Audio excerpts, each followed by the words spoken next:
Zazubaar, and welcome back to the Sons of Serizawa Podcast. I am back in the hosting chair. I know you're all relieved. Thank you. No, joining me as always, or not as always, but for this rare, blessed visit, we have David Joshua Hernandez, a.k.a. Gorzard. I was here for the last recording with Jacob Baker, the Kaiju Maker.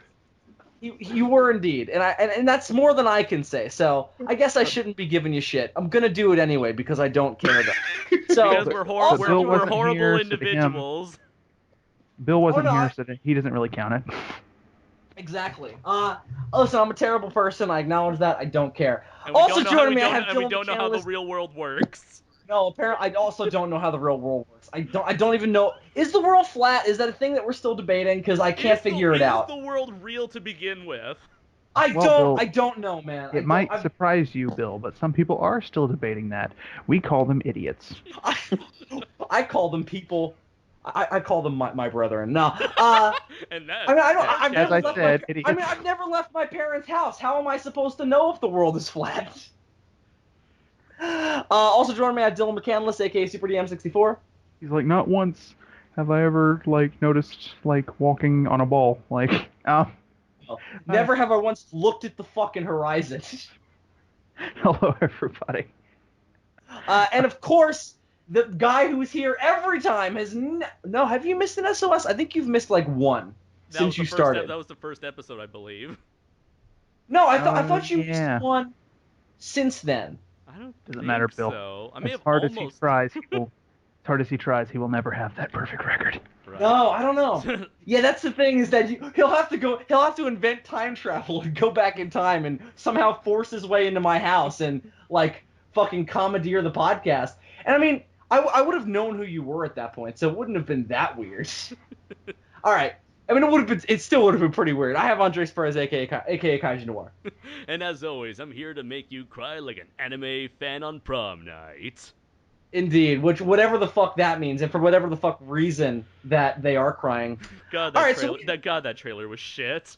Yeah, definitely. We're talking about the Mighty Number 9 trailer, by the way, which was something we talked about on a previous podcast. You can go watch that for some laughs, and not with the trailer, but certainly at the trailer's expense, because God, that guy sounded like he was high when he recorded that.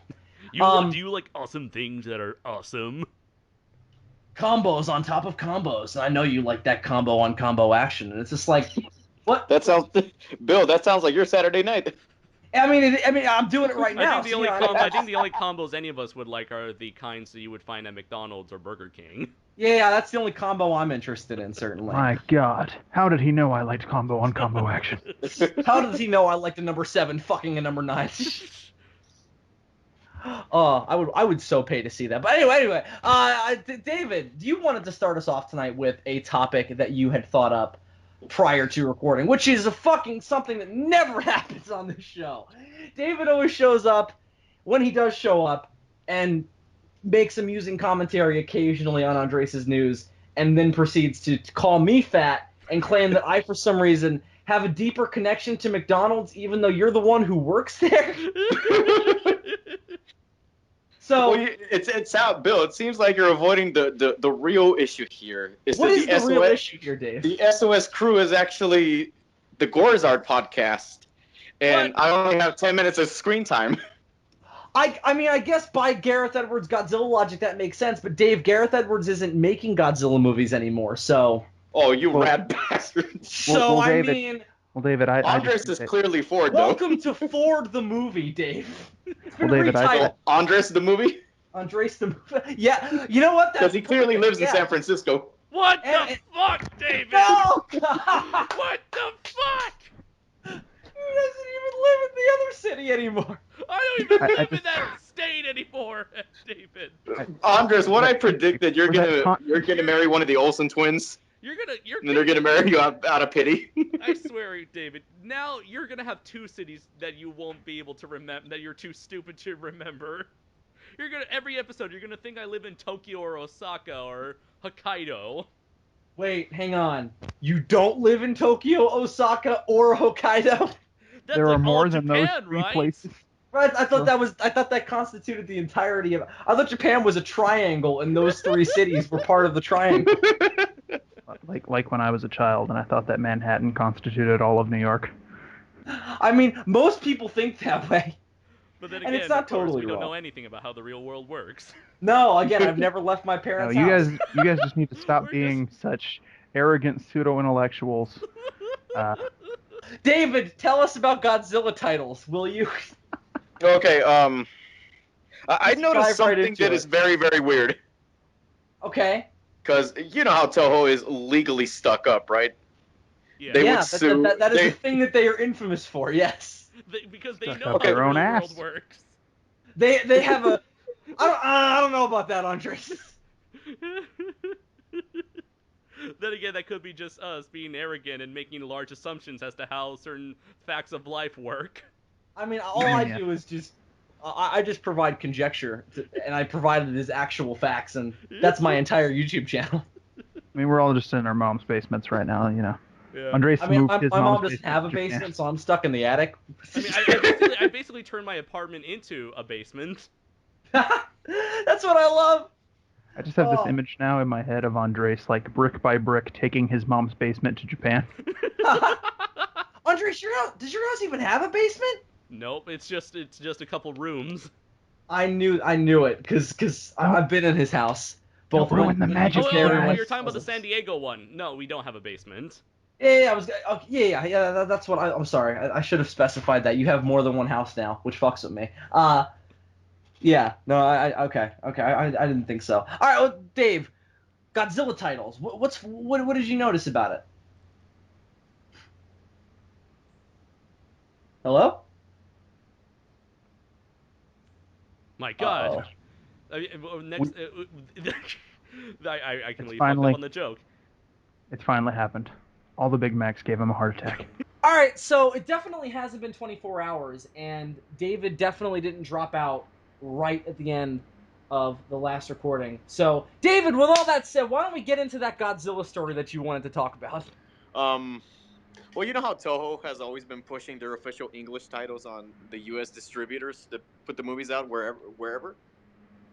Yes. So Godzilla vs. Monster Zero is now officially known as Invasion of Astro Monster.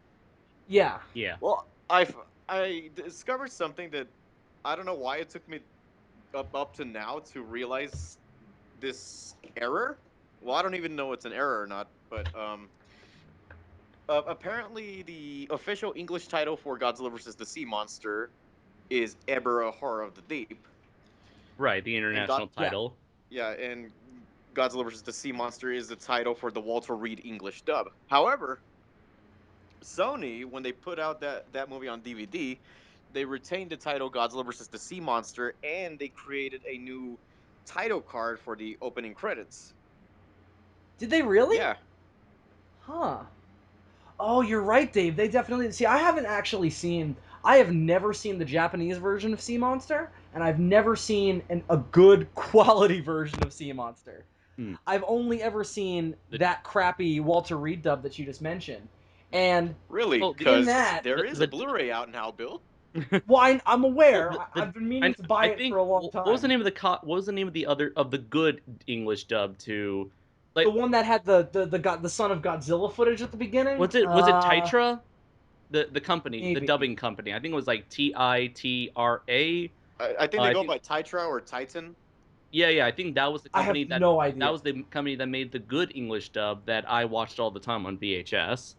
Interesting. So you didn't have the one where it opened, because the one that I'm familiar. The one that opened my VHS opened with footage from later in the movie. Yeah, from later in the movie with the we're talking about the same one. Ebirah's claw smashing supposedly Yata's boat. So is that the? That's the Walter Reed English dub. Okay, so yeah, that's the one I'm familiar with. But the other one is the one that they did on Mystery Science Theater 3000. With the super high-pitched voices? With the super high-pitched voices, and also with the Son of Godzilla opening credits. Wait, that was a different English dub? Yeah, it was a different one, because the voices were all different. That's why, because when I watched the Mystery Science Theater episode where they talked about Sea Monster, I remember being like, they're really hating on these characters more than I thought they would, and it's entirely because of the English dub. Like, I actually really like is a strong word. I enjoy the human cast of Godzilla vs. the Sea Monster, and I find them genuinely kind of charming and funny, but in the context of that other dub, fuck, they're annoying. And I remember thinking, like, oh, it's sad that they're not watching the better dub, because some of these lines are actually kind of funny. Are you sure that wasn't the Toho's English dub? Because the English That was the one with the Son of Godzilla footage at the beginning.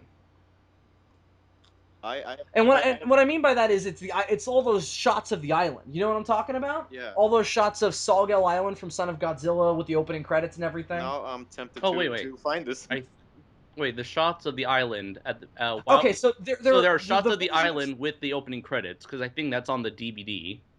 Yeah, that's got to be the version that's on the DVD because, well, no, not definitely, but that's the version that they did on Mystery Science Theater, and that's the version that is the bad English dub. Yeah, I don't know. And that's the one with the bad English dub on the on the Sony DVD as well. Oh, okay, so yeah, it is the one on the DVD then. Does it? They don't have the Walter Reed one on DVD because that's the one I would watch. For some reason Toho hasn't been. I don't know why. I mean, they have the rights to like the original English dubs from like AIP or Walter Reed, but they never approved those versions on any official releases. Was it Media Blasters? Yeah, Media Blasters who put the Destroy All Monsters Blu-ray out. Yeah, that was Tokyo Shock. They put out they included the international the AIP English dub for Destroy All Monsters, but then they had to recall it back because it was an unapproved special feature from Toho. So now the version that is out there only includes Toho's international English dub and the original Japanese version. I must have gotten. Were they recalled? Like, were they sold in stores? Because the version I have has both dubs.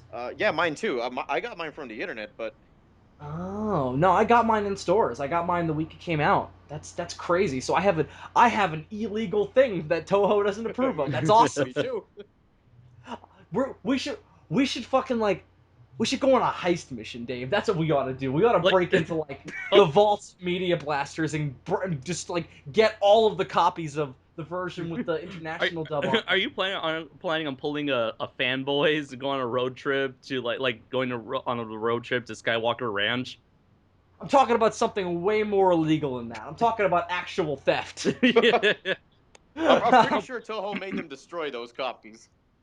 By the way, I doubt that they destroyed all of them, though. If any case, there's still the VHS that has the good English dub. So we can break into their vaults and steal those. By the way, did anyone ever saw this VHS growing up? Because this was my first Godzilla VHS. For the Walter Reed Sea Monster version? Yeah. Yeah. Was that really the cover for that? That was the cover for it. I never had the cover for it. Okay. I bought Sea Monster in a double pack. Excuse me. Mm-hmm. I bought Sea Monster in a double pack with Megalon. Mm-hmm. And I don't think the VHS cover had anything on it except telling me that there were 2 Godzilla movies in it. Now, bear in mind, I bought that when I was 3 years old, so I don't really remember real well. But no, I don't remember having that cover as a kid. Okay. But that's the Heisei Godzilla, damn. Yeah, and the person who made this cover also made this cover, and so these 2 covers were from the 2 VHSs from my very first 2 Godzilla movies. Haven't seen that one either for Mechagodzilla. Yeah. I never saw a version of Godzilla vs. Mechagodzilla that wasn't called Godzilla vs. Mechagodzilla. It was always just called that. It was never Godzilla vs. the Cosmic Monster or Godzilla vs. the Bionic Monster. That was the copy I had for the Sea Monster when I was a kid.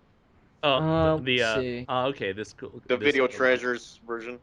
Right, yeah, Video Treasures. Also the wrong Godzilla. That's the Son of Godzilla version. But back to the original topic that I was trying to convey. Oh yeah, was that not the point? No, it wasn't. Oh, okay, sorry, my bad. We just drifted somewhere else. Okay, well, Sony's DVD releases for the Showa Godzilla films has Toho's official English titles. So Godzilla vs. Gigan is called Godzilla vs. Gigan. It's not called Godzilla on Monster Island. And Godzilla vs. Mechagodzilla does not have the original English title, Godzilla versus the Bionic Monster or Godzilla versus the Cosmic Monster. Yeah. But for some reason, Ebera Horror of the Deep, which is Toho's official English title, it still has the original English title for that film, Godzilla vs. the Sea Monster. Oh. So I'm confused. Did Toho just oversee this like they didn't care, or do the U.S. distributors now have the option to release these films in their original U.S. titles, or does Toho not Maybe push it's their official English titles? maybe they just pushed Godzilla vs. the Sea Monster because it's more easier for consumers to view it as a Godzilla movie when they were able to come across this DVD at whatever supermarket or store they were attending. You see, I think it's also. Maybe I they think just it's also. maybe they just liked that title better. They seem to favor the Godzilla versus X titles, you know. You see, Well, I that's- thought about that, but then how does that explain, other movies that have been released as Invasion of Astro Monster, Destroy All Monsters, Ghidorah the All Three-Headed Monster, All Monsters Attack? all monsters attack. Yeah. Those are I all think- those are all older ones though, but the ones in the 70s they seem to have reverted. Oh yeah, that's right. I keep forgetting Is that it Sea Monster. 66? I keep forgetting that Sea Monster is in '66 because it feels more like one of those '70s movies. This is a Well, weird. Yeah. it is directed by Jun Fukuda, so. Yeah, that's why it is that way. Yeah. This is a weird case. I don't But know. still, those films have been released under those titles, and they don't have Mhm. Godzilla's name featured in that title. Maybe I think it's because the movie is more well known as Godzilla versus the Sea Monster now. Yeah. Nobody calls it ever a Horror of the Deep. Yeah, but Ever. Godzilla vs. Monster Zero is more commonly known as that, but yet it's still released as Invasion of Astro Monster.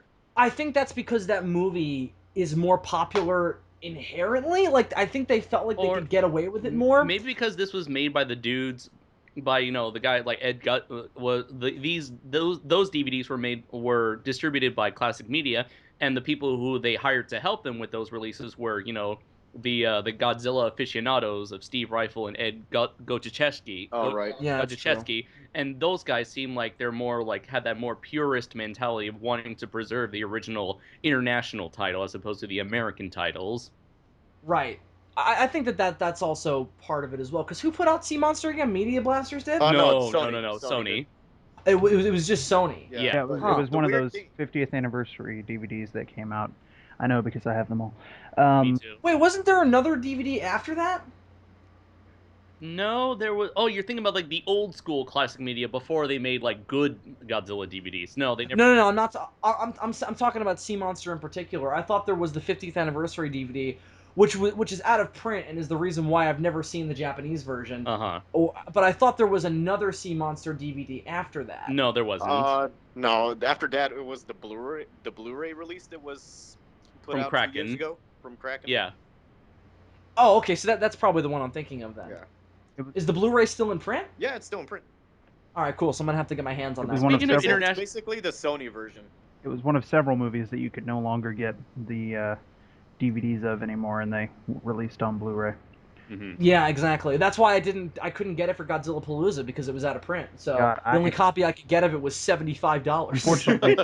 Unfortunately, I completed my mission to buy all those Godzilla films before the Blu-rays were released, so I paid out of my ass for some of them. I Oh, managed to get them at the dude. time that they were released, so I just paid like $20 to $25. I got all See- all the Sony DVDs like used, so they're like in the covers themselves are like in the DVDs themselves are in like varying qualities of usedness. Yeah. I'm a bit pissed just because my Godzilla collection Mhm. is like all over the place. Like some of it, Yeah. and it's like I'm not one of those people. I'm not really a collector. If I Uh-huh. have it, that's enough for me. Yeah. But Sea Monster fucking haunts me because it is the only Godzilla movie that if I want to watch it, I have to watch it on VHS. And I mean that's not a very common occurrence. I like Sea Monster more than most people do. You could also But watch even it still. through questionable methods online. Yeah, but the last. Oh, that's true. You I you can always get you you a could- digital copy, Bill, of my you could Sony you DVD. could purchase it through illegitimate means as well. Yeah, I could do that as well. These are all things that I would have to do though, and doing things is not something that I'm about. I'm about having the VHS and that being enough for me. But Well, No, I'm I not do sure what to desperately- tell you in that situation, Bill. well, no. Well, the thing is though, to be serious for a minute, I Uh-huh. really have to kind of. at some point see the Japanese version. Uh-huh. Because I don't remember if I said this in Godzilla Pulls the video, but I had planned out to do another review of the Japanese version on its own. Mm-hmm. I know it's not wildly different, but just to kind of talk about the experience of it. Mm-hmm. Just Because I'm also so used to those fucking people who were dubbing those characters Right, that right. you have to also evaluate the performances of the original Japanese actors without that, I think, to truly kind of gauge your feelings about the movie. And also, it's like, I have like very mixed feelings about Sea Monster. I want to see if I like it more in the original Japanese version. Mm-hmm. Just to warn You you, know? just to warn you, that Oracle at the beginning of the movie, super annoying in the Japanese version. I can't stand Oh, her voice.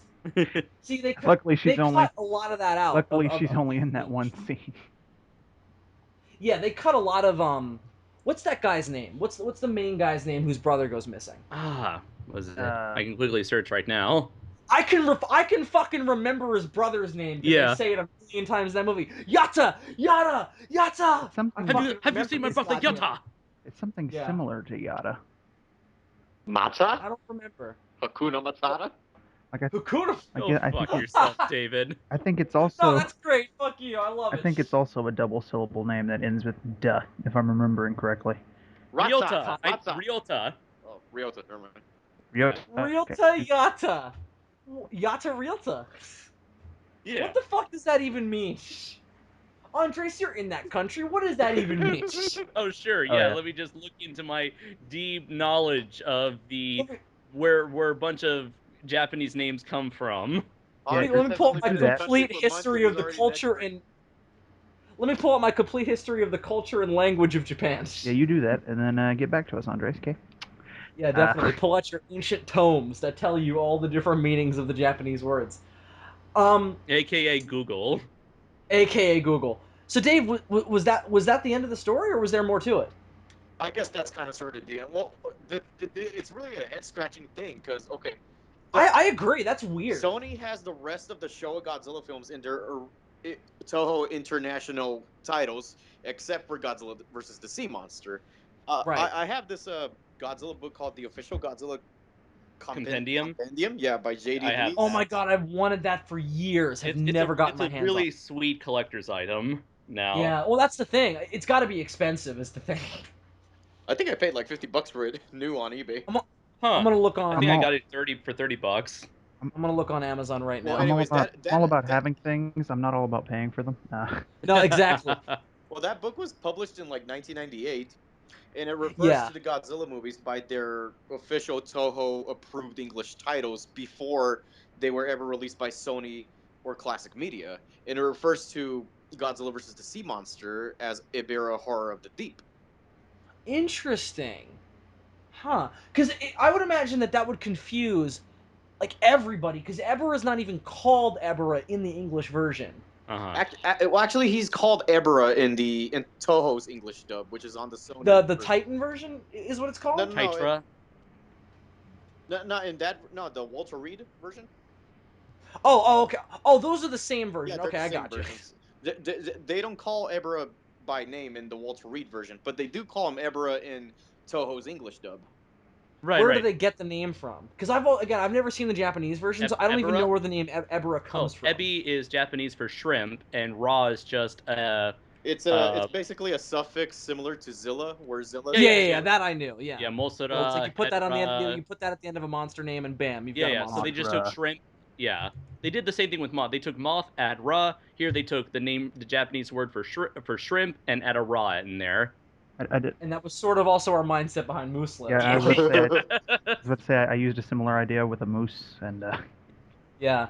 All right, let me see if I can find this official Godzilla compendium. You should. I just sent you guys a link, and you're gonna love what Ryota means. Oh, great. Official Godzilla compendium. Holy shit! All right, this is bizarre. There are two things on Amazon. One of them is Refreshing and thick. 1950. One of them is 1959. One of them is $171.14. well, not that one. What the fuck is the difference? Is one new and one's used? I don't know. Oh, J.D. Lee's wrote that book? Oh snap! And that one dude who wrote all those Godzilla novels back Mark, in the 90s. yeah, Mark Saraceni. I've read a lot of his Godzilla books, so I'm familiar with him. Here- Whenever here- the Godzilla books that I read was what I saw this advertised in. So Here's a weird thing. I read a review about the complete however you pronounce that fucking word. Compendium. compendium, yeah. And I think if you're approved to do something by Toho, I don't think you're allowed to criticize it, because apparently that book, the compendium, Uh-huh. it speaks of every Godzilla movie in high regard, even a movie like Godzilla vs. Megalon or Godzilla's Revenge. So I'm Or Raids thinking, Again. I mean, I would speak of Megalon in a high regard, but I would as well.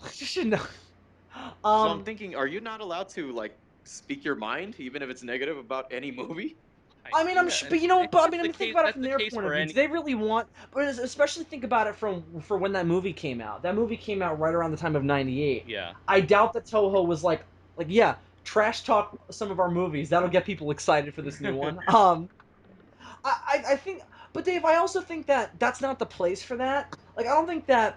I think it's certainly cool when it's there for people to be honest, like for authors to be able to comment on that stuff by going, well, this isn't necessarily the greatest thing ever. But in something like that where it's just, this is a book about the history of the Godzilla series, I don't know if I need the author injecting their opinion into, Because into the narrative of the history of those movies. I just kind of want the raw facts and the narrative of the making and release of those movies. Mm-hmm. I do definitely think you need to include the public reaction and go, well, the public reacted this way. Godzilla fans don't look upon this very fondly. That's how you gotta word it. You gotta word it where it's like the fan base doesn't remember this fondly. This movie bombed at the time. Yeah. You gotta kind of dance around That's it, pretty much what the guys did in their commentary for Megalon. Oh my god, I just read what does the name Ryota mean? You guys ready? Yeah. All right. Read this. The meaning of the name Ryota is refreshing and thick. oh my. Oh my, indeed. Oh yeah. Now let's find out what Yata means. Search for baby. Oh, this is the name meaning, baby name meanings, meaning of names. Great, I love this website. He showed up on Infinite Island. He was like, "Yo, I got something you ain't never seen." It's refreshing and thick. Andres, do you happen to know how to spell Yata? Yata. That's okay. That's it, because I didn't find that. All right, so it might not be a real name. They might have made it up. Did they Like, make well, we've always liked boats. We've always liked boats. So maybe they came up with the name Yalin first, because that's the name of the boat in that. And then they were just like, well, we need another name. Take Ryota's name and mix it with Yalin, and then there you go, Yata. You're like, hey, Yata, that sounds vaguely Japanese. We'll use that. Vaguely. They just took the word yacht. But you know what? That's possible. Is this an example of one of those? Andres, what's the Japanese language? You remember we talked about this on a recent episode where it's like the Japanese have a sector of their language where it's like English words turned into Japanese words. Katakana. Katakana, that's it. It's like that. And they took yacht and they were like Yata. Maybe, I don't know. Although maybe ever since I started, whenever Akira Toriyama creates a new character. I was about to bring up Toriyama. Yeah. Whenever Akira Toriyama creates a new character for Dragon Ball, it's always a pun. Every name is a pun. It's always food. Even the Saiyans I recently learned. Or undergarments in terms of the Brief family. That's true. Yeah, it's always weird. And Chi-Chi is boobs. So. Yeah. Boobs.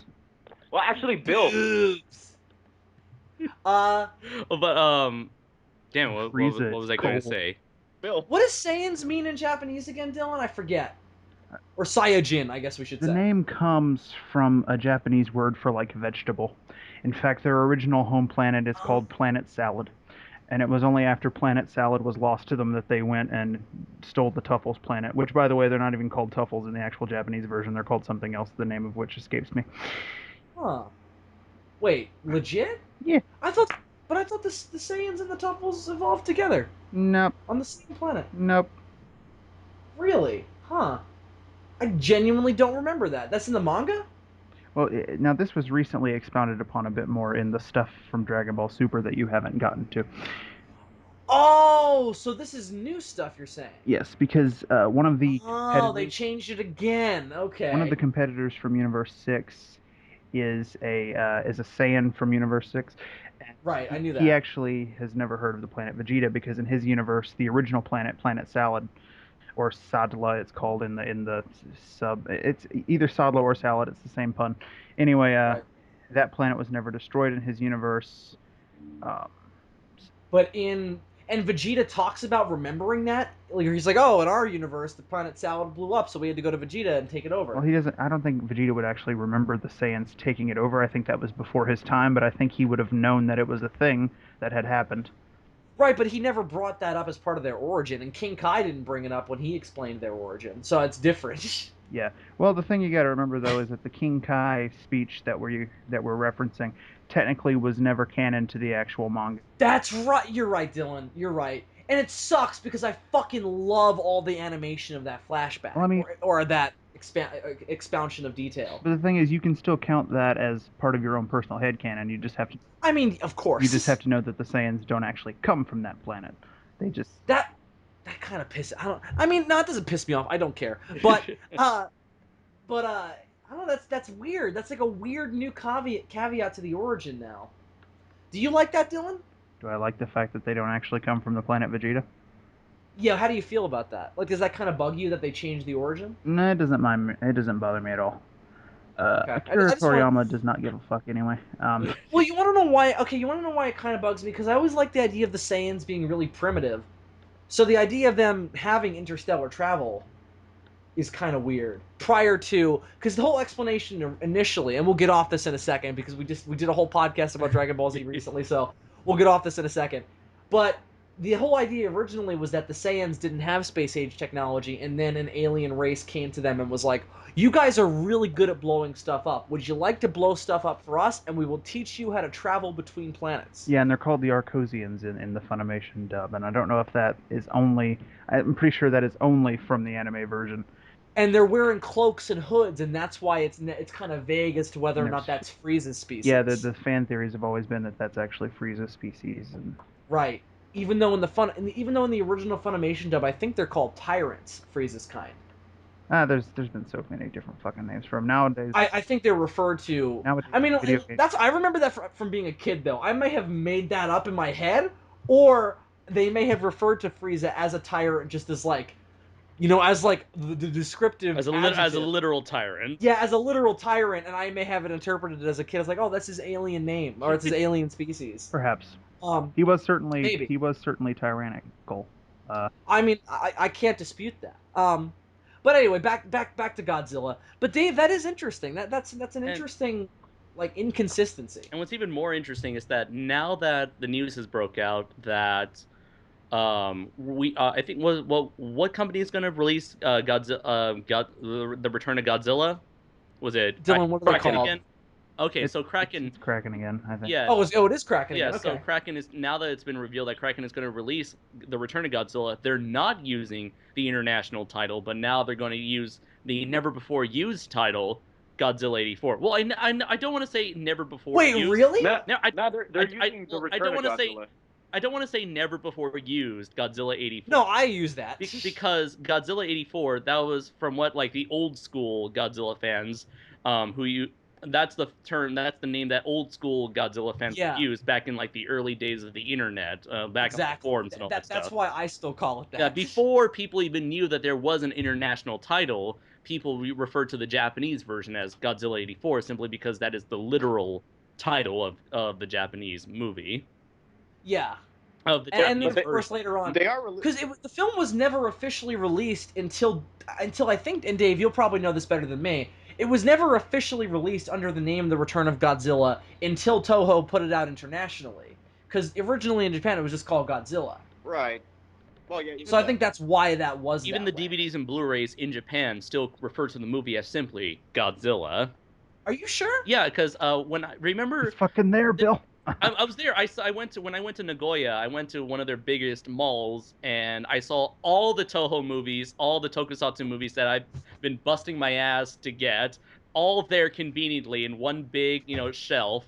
And I scrolled through all the DVD movies, and these are like the recent DVDs that came out around the same time as Godzilla 2014 with the red label on the side and Godzilla 2014 advertised on the top of the box.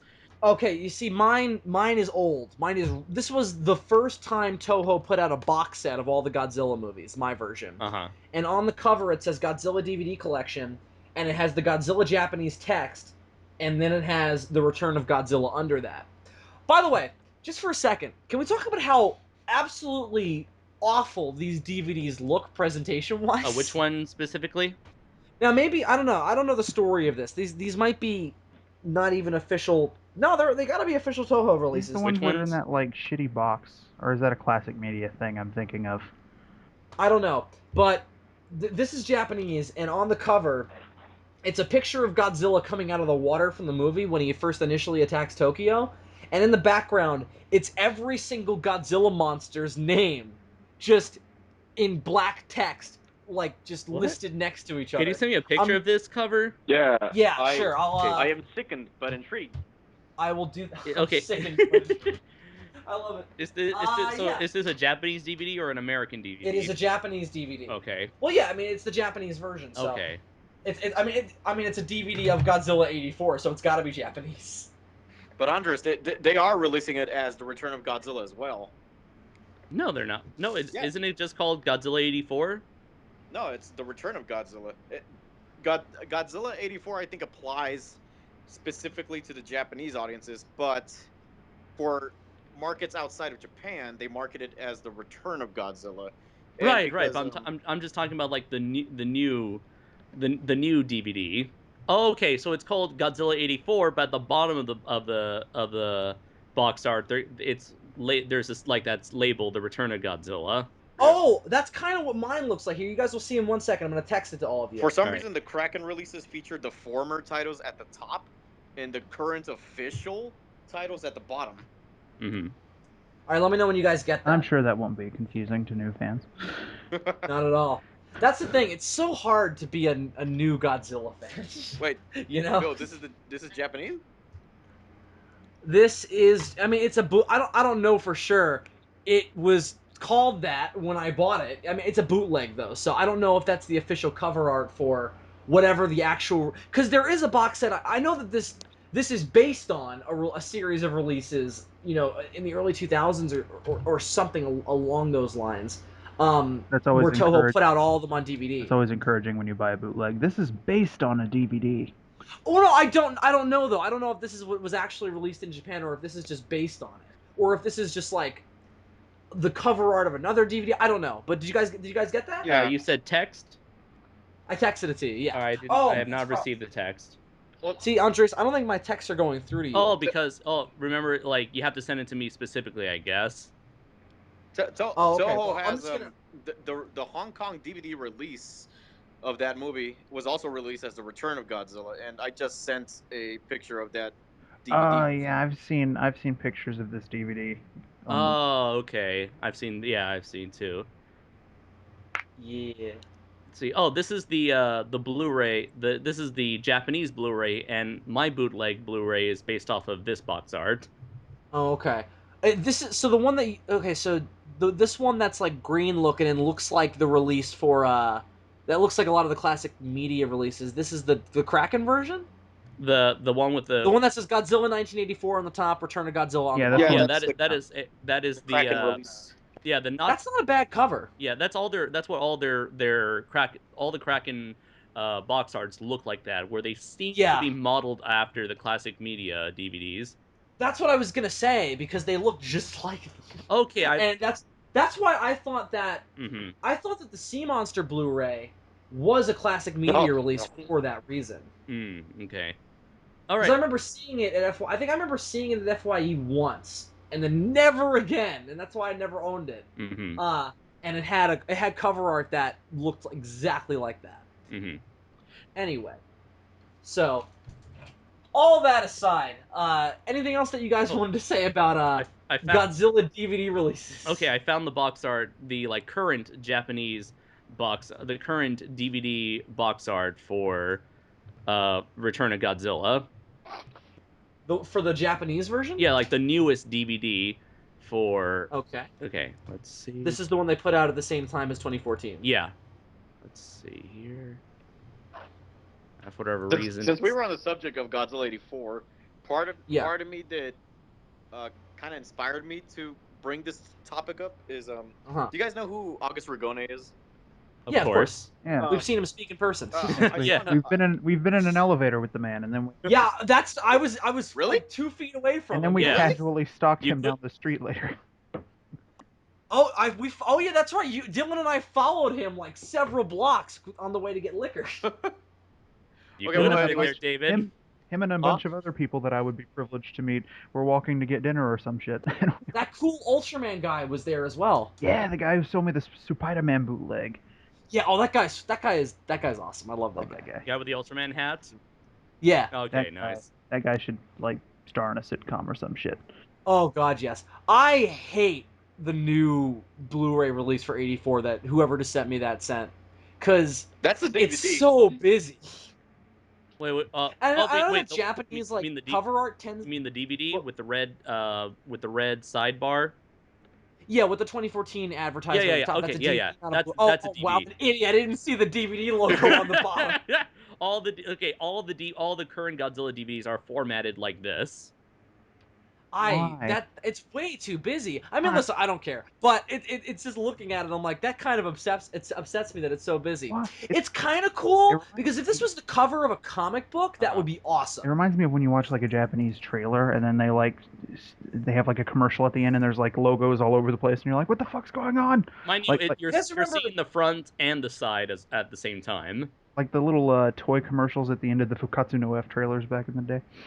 Mhm. Do you guys remember those the 90s Godzilla versus King Ghidorah and Godzilla and Mothra the Battle for Earth trailers where at the end they played like this weird advertisement for Godzilla chibi figures? Oh, Yes, here's the I thing. wanted those so bad. When I was looking for, if you've seen my retrospective of the Heisei Godzilla series, you know I put the trailer for the next review at the end of every previous review.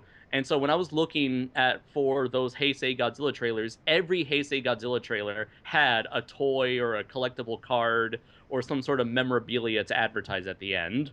Right. And that's a thing in Japan, at least at the Toho Cinema that I always go to. They always have merchandise for whatever movies they have out there, be it Kamen Rider 1, the movie, or Batman v Superman, or Captain America Civil War. Right.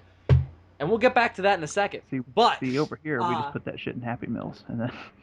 Yeah, exactly. We don't put quality versions of those toys. We put half-ass versions. Was there?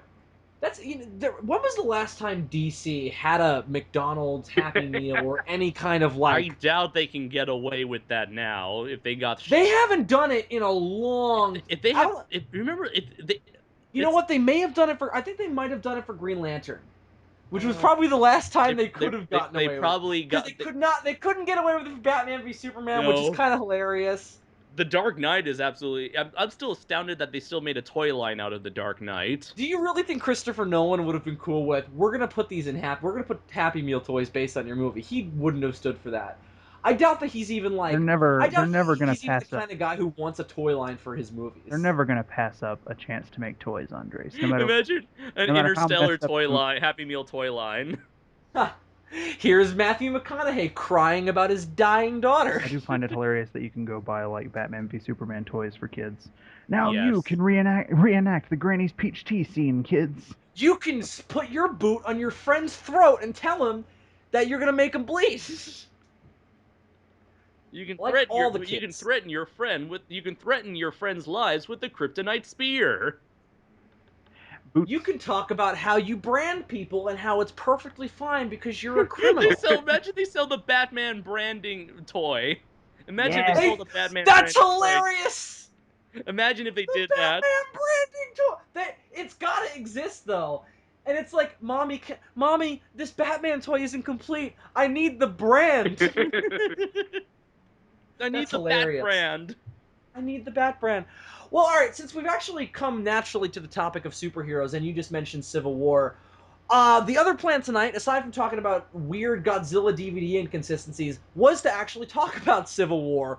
Way after the fact that it came out. I haven't been on SOS since that movie came out, and I didn't do a solo video on it or didn't attempt to bring these guys together in a non-SOS podcast to talk about it because I wanted to see it again before I talked about it because I've only seen it once. Mm-hmm. And the one time I saw it, I was super, super tired. Mm-hmm. And I think that that may have impacted my viewing experience, and I was really disappointed about that. Yeah. And I wanted to see it again before I talked about it for that reason. Yeah. I haven't had the chance to do so since then. Yeah. And this podcast came up before I got the chance to see it again. Now, thinking about it after the fact and listening to reviews and stuff, I've sort of like reconciled what I know was impacted by me being tired and what wasn't, and sort of like separated that in my mind. So I think I can talk about it sort of intelligently, or at least pretend to know what I'm talking about, as has been observed. So I don't know, man. I don't think we do a good job at making it seem like we know what we're talking about. No, I don't know. Depends on who you talk to, Andres. I think it's inconsistent. It's about as inconsistent as the titles of Godzilla DVD releases in the U.S. So that's what we're going to do for the rest of the podcast. We're going to do a spoiler analysis of Civil War. We're going to go all out. Guys, don't worry about spoiling it from the beginning. I know with the Batman v Superman discussion, we didn't spoil it at first and then went into spoilers later. It's been out for almost a month now. Fuck it. Let's just dive in. And I just want to say right off the bat, how interesting is it that we now live in the world where Captain America is a more bankable character than either Superman and Batman? Because Civil War already made over $1 billion. Okay, right, thank it God, broke $1 billion in like 2 weeks. Apparently you did. Oh, God. There for a second I thought you said he was more bangable. And I was like, what? No. I would fuck Chris Evans in a second before I would fuck Ben Affleck. Or Henry Cavill. Or Cavill. I never figured out how to pronounce his last name. But anyway, yeah, no, that is very interesting. And a lot of people have talked about that, how, you know, the movie version of Captain America is more like Superman than the movie version of Superman. Right. And I do definitely see where they're coming from on that. I think that they're two completely different characters. I think Captain America's 10 times more practical than Superman is. Like, I think Captain America is more willing to sort of bend the rules a bit when it comes to his morality in order for the greater. The dude is a soldier. Is he ever? He's not. And we'll get to that. He's not afraid, to chuck a Nazi off a cliff on a speeding train. Exactly. He's not scared. He's not afraid to toss a knife into somebody's fucking throat to save New York from a questionable means of bombing different cities. He's not afraid to be the world's worst double agent for 70 years, apparently. Yeah, damn, that was... We may have to briefly touch on that. I just want to say, what the fuck is up with Marvel? Is this, like, honestly the best you can come up with now that, Captain America is having one of his most successful runs in the movie? This is the story you want to release to tie into that movie? Or to capitalize on the success of the movie? I said this to Bill, and I don't know if... I don't think you were there for that, Andre, so I'll say it again for your benefit. It used to be in comics, they got to find ways to shock their readers. Right. To get them to keep buying the shit. And it used to be you would do that by, like, killing a guy or disbanding a team. And that doesn't work anymore because they've done it a million times. Every time they kill a guy, he comes back to life. And every time they disband a team, it gets back together later with a different roster. So they have to keep inventing new ways to shock you. And it's just gotten to the point where it's asinine, and they basically have to take a character and shit all over them to do anything that's even remotely shocking. They did this a few years ago with... They did this a few years ago with that Spider-Man Mephisto story. Right. Oh yeah, One More Day, and that has been the thing that people have been comparing this to. And then there was the whole like Superior Spider-Man with Doc taking over Spider-Man's brain. Yeah, too. I know it's not just Marvel either. Remember when DC did that thing where like DC is way worse with it. They just rebooted their entire universe again and pulled away like for the second time in like 4 years. Yeah, and they did 5 years actually. Oh, 5 years. Sorry. Well, you remember that time? You remember that? I just want to be accurate. It's all right. After all, I don't know what I'm talking about. Or you're a pseudo-intellectual, right? Yeah. I only pretend to know what I'm talking about. Really. You guys remember the time there was a big stink because Superman abdicated his U.S. citizenship or whatever. Right. Yeah, that happened around the time. Yeah, that was right before the New 52. Yeah, wasn't that an Elseworld story actually? That wasn't canon. No, it was a backup story. Same thing. Remember the whole shocking thing with Green Lantern's gay, even though that was like a different Green Lantern. That was Alan Scott. It was another universe. It wasn't even the normal version. Spider-Man's black. Another universe. Well, now Miles Morales is Spider-Man in the normal Marvel universe. I don't know what the deal is with that because Peter Parker's still alive in that continuity. So I don't know what. They combined the Ultimate Universe and the 616 universe. No, I know they did, but I don't know what Peter Parker's doing now. What do you mean they combined them? Did the two universes like fuck and have a baby? No, there was a giant cosmic fucking explosion, and all of the universes combined together into a battle world, and then something else happened, and I don't know what. Sounds that like was. some Dragon Ball Super shit. Do. It was like Dragon Ball Super because there were different war zones that kind of were different Marvel status quos. There was an Old Man Logan section. There was a Civil War section. There was a 90s. There was a 90s X-Men section. There was a Planet Hulk section. All kinds of stuff. So what I want to say about this Captain America reveal thing, though, in the comics with Steve Rogers being a Hydra agent.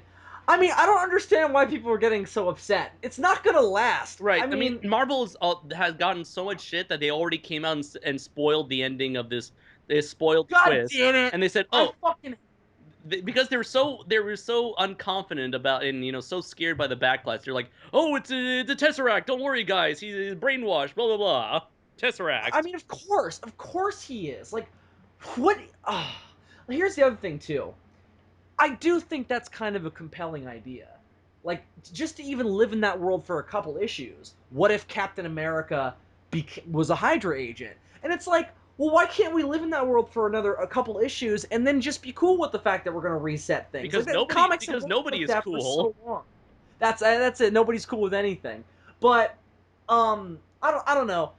There was another better point I was going to make, because that's the obvious thing to say.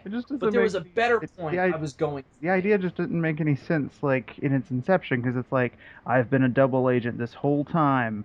I don't know why. Well, we haven't read the comic, to be fair, as well. So it's like, we shouldn't even be talking about it. I don't know why I foiled Hydra's plans all those years, considering that I'm a double agent. But I did. I mean, that's the same. But that's the same thing with Winter Soldier, though. With Shield being Hydra. True. So I don't agree with that. But Shield was my bigger problem with this. But Shield wasn't foiling Hydra's plans specifically because everyone thought that Hydra was like gone since World War II. So it's a slightly. You're right. My bad. That's true. Okay. But yeah, you know what? You're right, Dylan. You're right. But my bigger problem with this whole reveal is that it's an obvious ripoff of the Winter Soldier because of how much everybody loved that reveal of Shield being Hydra. That they decided to go, well, what's more shocking? I know, Captain America being Hydra. Like, that's why I don't like it. That's why it comes off as dumb to me, because it's a really obvious attempt to ape that reveal in the MCU. Yeah. And also, it's like, the new Captain America costume is very clearly supposed to look like the one from Winter Soldier. Mm-hmm. And I'm just like, that's fine. It looks cool, but I think that Marvel's attempt recently to make their comics look like the movies is very obvious and sounds like, and again, I haven't been reading, so I don't know, but it sounds like it's affecting the storytelling, and that's unfortunate. Going so far as to say that that Quicksilver and Scarlet Witch were not Magneto's children and that they are not mutants. Right. Yeah, I mean, that's just, I don't know. I mean, again, I haven't read any of it. It could be brilliant. I don't know. But it's just, but based on the reviews I've heard of stuff and the way people talk about it who do keep up with current, it sounds like Marvel should be more focusing on, well, let's just tell good stories and see what happens, as opposed to, well, we want to make our stuff look like the movies so that way all of our branding makes sense. So let's just give Captain America brown gloves now. But what about 50 years of comic history? Fuck it! Yeah. Well, I don't know. I'm going to read it now. I feel like I have to, given the fact that I've talked about it on 2 podcasts and I've given it shit both times. I feel like I owe that story the chance to be good or for me to enjoy it. So I'm gonna give that a shot when I go to my comic shop next time. But all right, so let's get into Civil War then finally. All right. So Civil War dealing with the aftermath of both the events of Captain America: The Winter Soldier, with the reveal of Shield being Hydra, the reveal of Bucky being the Winter Soldier, and the aftermath of Avengers Age of Ultron, where a fucking city fell on a whole bunch of people. So, alright guys.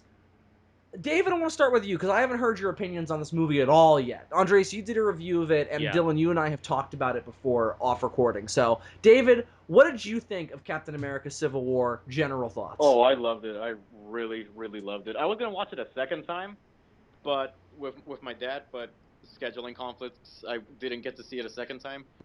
I Mm. might tomorrow, given that I might go see X-Men. Right. Yeah, I But- want to see X-Men this week. Unfortunately, X-Men doesn't come out until like August, I believe, for me. But Deadpool is coming out soon, so I can see that again. Deadpool's just coming out in Japan. Damn, Yeah, that's insane. June It 1st, I makes believe. sense. Makes sense, but that's insane. And wow, that's really crazy. What was I gonna say? Damn it, I forgot. Sorry, I lost the point I was about to make. David's thoughts on it. No, but I was gonna ask him something specific, and I don't remember what it was. Have I read Uh, the comic Civil War? Sure. Have you read Civil I War? actually I have. I bought it a month before the movie came out, just to make sure, just to see what's the difference between the comic and the movie once I see it. And there are similarities, but I love the way how the movie, it takes elements of the comic book and it just goes in its own direction. It takes creative liberties and creates something original on its own. And It tells the same story, but it doesn't. It's not the same plot. right. Yeah. Dave, do you think, because you've read it? I've never read Civil War in full, and the reason why is because I've never heard anything. I've always heard that it's not that good. Same here. So- Same here. So that's why I never read it. But more than that, I also played Marvel Ultimate Alliance 2 when I was in high school or middle school, maybe. I don't remember which one I was in. That game. One of those two. And not a great game. And in that, you pick it's based on Civil War, and you pick pro registration or anti registration side, and or Captain America or Iron Man. And I experienced the story that way. And it's a very faithful adaptation of the comic by and large. Like they hit a lot of the same notes. The whole idea of using supervillains as a means to fight the superheroes, or Captain America's side in particular. Tony Stark pretty much does the exact same things as he does in the comic, as far as I know. I read part of Civil War. I've just never read it in full. So yeah, I've actually never read the comic. Andres, have you? No, I just know like very brief plot synopsis that I've picked up over the years. Like superheroes, pro registration, anti-registration. Rather than like really talking it out, they just really go quick to the fighting because that's the whole gimmick of the story: heroes fighting heroes. And then Captain America decides to give up after noticing all the big bad stuff that they're doing, all the destruction they're causing, and one character in particular gets assassinated by the end. Right. Potential spoilers aside. And the events of the fallout of Civil War leads to one of the most controversial Spider-Man stories of all time. Oh yeah, that's right. So with all that said, what was I gonna? Damn it! I'm sorry, guys. I keep losing the questions I'm gonna ask. So, David, did you like it? You like the movie better than the comic? I'm assuming. Oh, I do. I thought the comic itself was pretty good. I don't know what people are criticizing about it. It touches on really good themes and stuff like that. Maybe they don't like the characterization. Is it really convoluted? 'Cause I've always heard that it's just insanely convoluted. It's probably for the okay. Well, the version of Civil War I read it focuses on the main story, so it leaves out the assassination of Captain America. Mm-hmm. There's the spoiler. I mean, it's okay. I wasn't like, Right, because originally it was like one of those big things that like bits and pieces of the story were like in issues of everything, like all. Yeah, no, there's different versions of it. There's different trades of it that you can get that condenses it down because there are so many tie-ins. Like the original graphic novel that you can get, that was like the original trade of it, is insanely long. But I think the one they put out recently is called Captain America Iron Man Civil War. I think it's called that specifically. David, is that the one you have, or is yours just called Civil War? Let me get on my Kindle and screenshot it, because the one that I bought, I got from Amazon for my Kindle, and I think it was over like 200 pages long or something. It just mainly focused. That sounds short.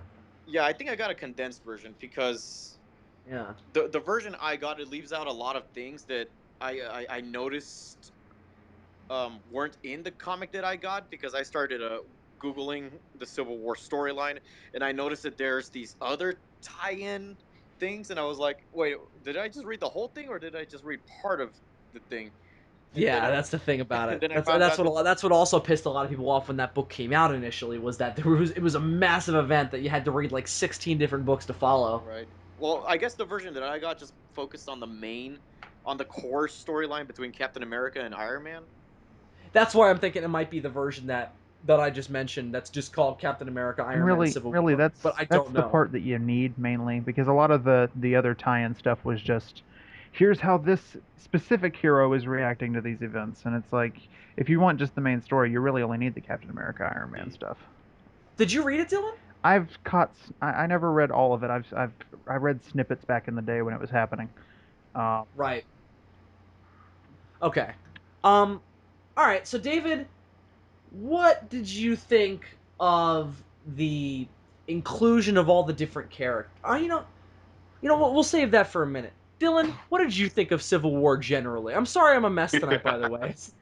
It's just that I haven't seen this movie in a couple weeks, and also the structure of tonight's podcast has fucked with me a bit, so I'm a bit off my game. But because I don't know what I'm talking about and don't know how the real world works, so it's even And we don't. it's impossible to say I ever have my shit together. You're just a very Arrogant, very arrogant and cynical idiot. Right, I forgot. I'm sorry. I forgot about that. Learn Um, your We place. don't plan ahead. I'm sorry.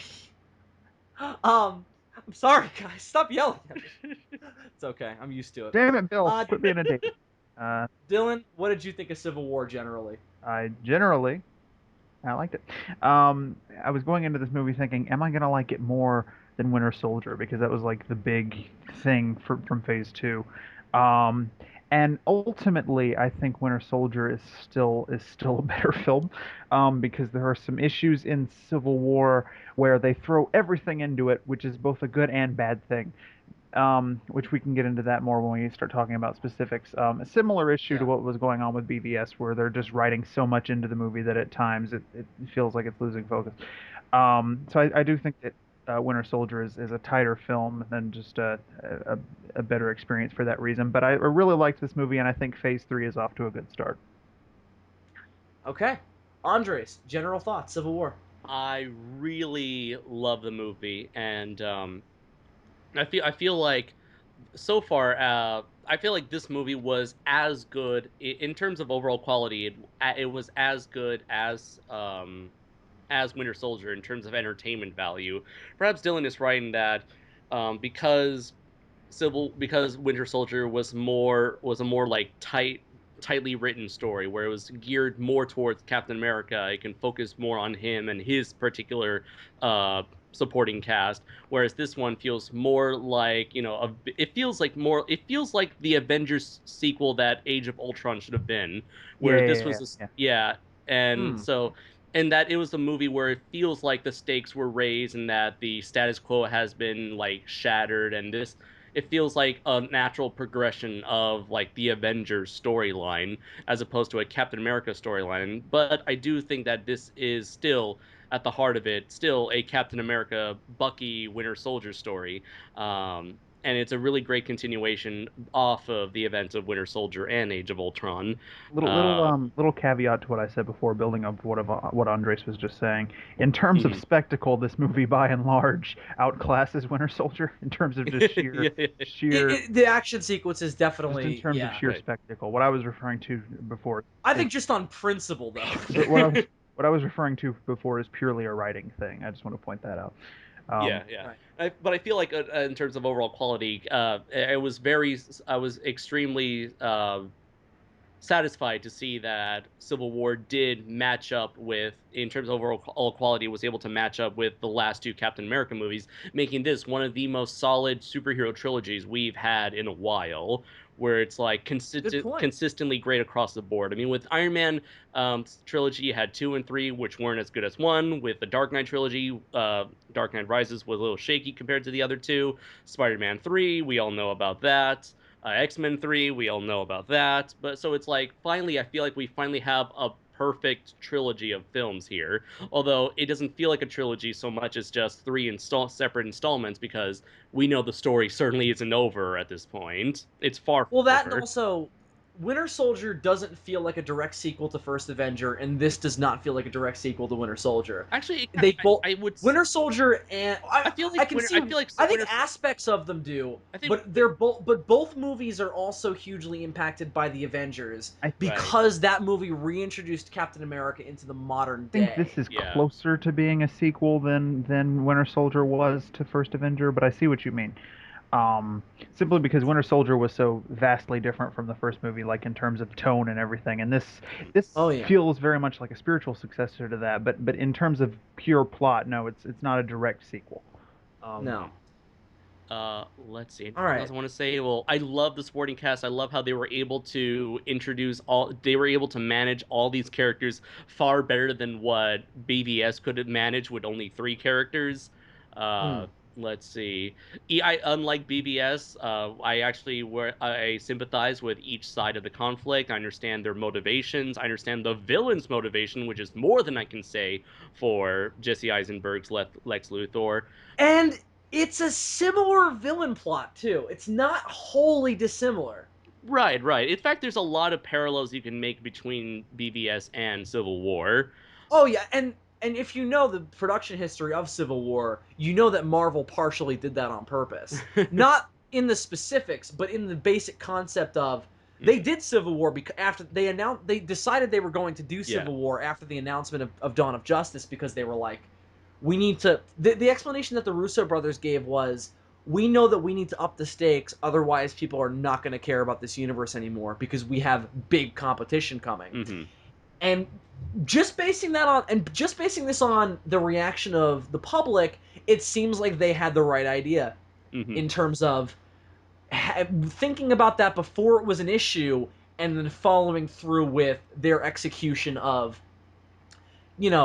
helping their way into staying relevant and staying and being the thing that people still love. Marvel is hugely popular right now, and I think that they've made the right moves to stay in that place in terms of competing with DC. And I think it's interesting that Marvel seems to be more like, well, DC does what they do, we just want to make sure that people still care about our stuff relative to that. Whereas DC is like, fuck Marvel. Because every time somebody from DC talks about the Marvel Cinematic Universe, it's always like, oh, it's movie of the week popcorn nonsense. We make the real films. Meanwhile, with the Marvel movies, we see how real their films are. Meanwhile, with the Marvel movies, it seems like there's kind of a respect towards DC, and that they only see DC as a reason to make themselves, a reason to better themselves. And it depends on the person. I've also heard some Marvel actors trash talk DC. Like apparently Anthony Mackie is very like diehard Marvel and does trash talk DC in interviews and stuff. And it's like, whatever, it's his personal opinion. But I respect it as a company and as a creative, and from a creative direction sense, Marvel is like, we're not going to talk about how much better our stuff is compared to DC. We're going to use DC's competition as a reason to be better. And I think that's awesome. Yeah. Now, was it better? My thoughts on Civil War generally. I was very mixed when I walked out. Because this was one of those movies, and I have this kind of movie usually every year, where there's always, because I'm always like, when I go into a movie, I'm always like pretty like open-minded to it being good or crap. Like pretty much like, I don't know how this is going to turn out. I'm excited, but I'm more than open to the idea of this being garbage. And I definitely went into Civil War, still bearing that in mind because I'm not a complete idiot. But I was also like, this is the Marvel Cinematic Universe, and more importantly, this is the Russo brothers. I was like, nothing about this has me worried at all. Like, everything I've seen from this movie, everything that I've heard about it, makes me think that this is going to be like the perfect superhero movie experience. And I don't want to make it sound like I didn't enjoy it. I really, really, I heavily enjoyed it when I was watching it. It was an incredibly enjoyable viewing experience, but I was mixed on it because it didn't blow me away. And maybe and I think that was my own fault. I went into it with the expectations that it was going to blow me away. And the thing was, the film just never really engrossed me enough to blow me away, despite all the really cool stuff they were doing. And I think that's where the film does have a similar issue with Batman v Superman, in that I think it struggles a bit initially, and this is Civil War. This is for Civil War in particular. Initially, to bring the what's the word that I can use, to connect with the audience in such a way where we're like you're instantly sold on the direction and momentum of the story. And I don't think that Civil War had that. Winter Soldier had that from the opening scene. Winter Soldier has one of the best openings to a superhero movie I've ever seen. They just drop you right into establishing the characters. And this, and this is a lot more action-based. This is a lot more plot-based. And that's understandable, because this is a far more complex story than Winter Soldier, and with a lot more characters to juggle, and with a lot more status quo that needs to be set up for people who may not have seen Age of Ultron, which is probably not many, given how much money that movie made. But, I think that the movie struggles a bit to just sell you on its premise, sell you on the story, and it doesn't necessarily have a really but just a really independent hook to me. And I thought that was supposed to be Captain America, and I thought that was supposed to be the point of calling this movie Captain America Civil War, as opposed to just calling it Marvel Civil War or even Avengers Civil War. I thought that the idea was, the part of the problem with the comic is that it's so convoluted, there's so many characters, there's so much crap to follow. Focusing on Captain America's perspective on this conflict is the smart way to make this a watchable and enjoyable movie experience. And I don't think the film necessarily used that enough as the means to tell the story, and as the means to evoke all the emotions of the story to the audience. I thought that it jumped around too much, and more than that, it just didn't focus enough on Captain America as a protagonist to me. He definitely had an arc. He definitely had, he definitely was the focal point of all the characters. But I just didn't think that he was enough of the focal point, and we weren't following his journey enough. But maybe that's just me. Maybe I'll have a different experience with it when I see it again, but that was the experience I had the first time. I didn't feel like it focused enough on Captain America. Now, that being said, despite not really connecting with me on the way that I thought, on the way I wanted it to, and not just immediately hooking me like I thought it would, I fucking really enjoyed it. Like, every joke landed for me, every action beat landed for me. I loved the performances. I thought the story was really, really well told to the point where, and I talked about this when I talked about Daredevil on whatever, I don't know where I mentioned this, but I mentioned this on a podcast at some point. Whenever I watch something and I walk out feeling jealous of how well it was written, I know that means I really, really liked it and I thought it was really good.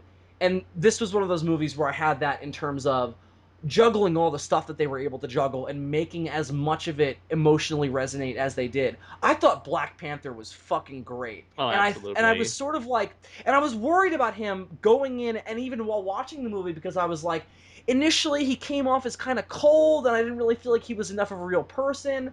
But by the end, damn, I loved him. I thought he was just a really cool character, full of rage and full of really interesting angst. Like, it's hard to make a character angsty and make them sympathetic, but he had this angst of, like, he's got it for a really good reason. Like, he's pissed off and against the rest of the world for a really good reason. We don't necessarily get a complete look at what that reason is, but I found his character extremely compelling for that reason.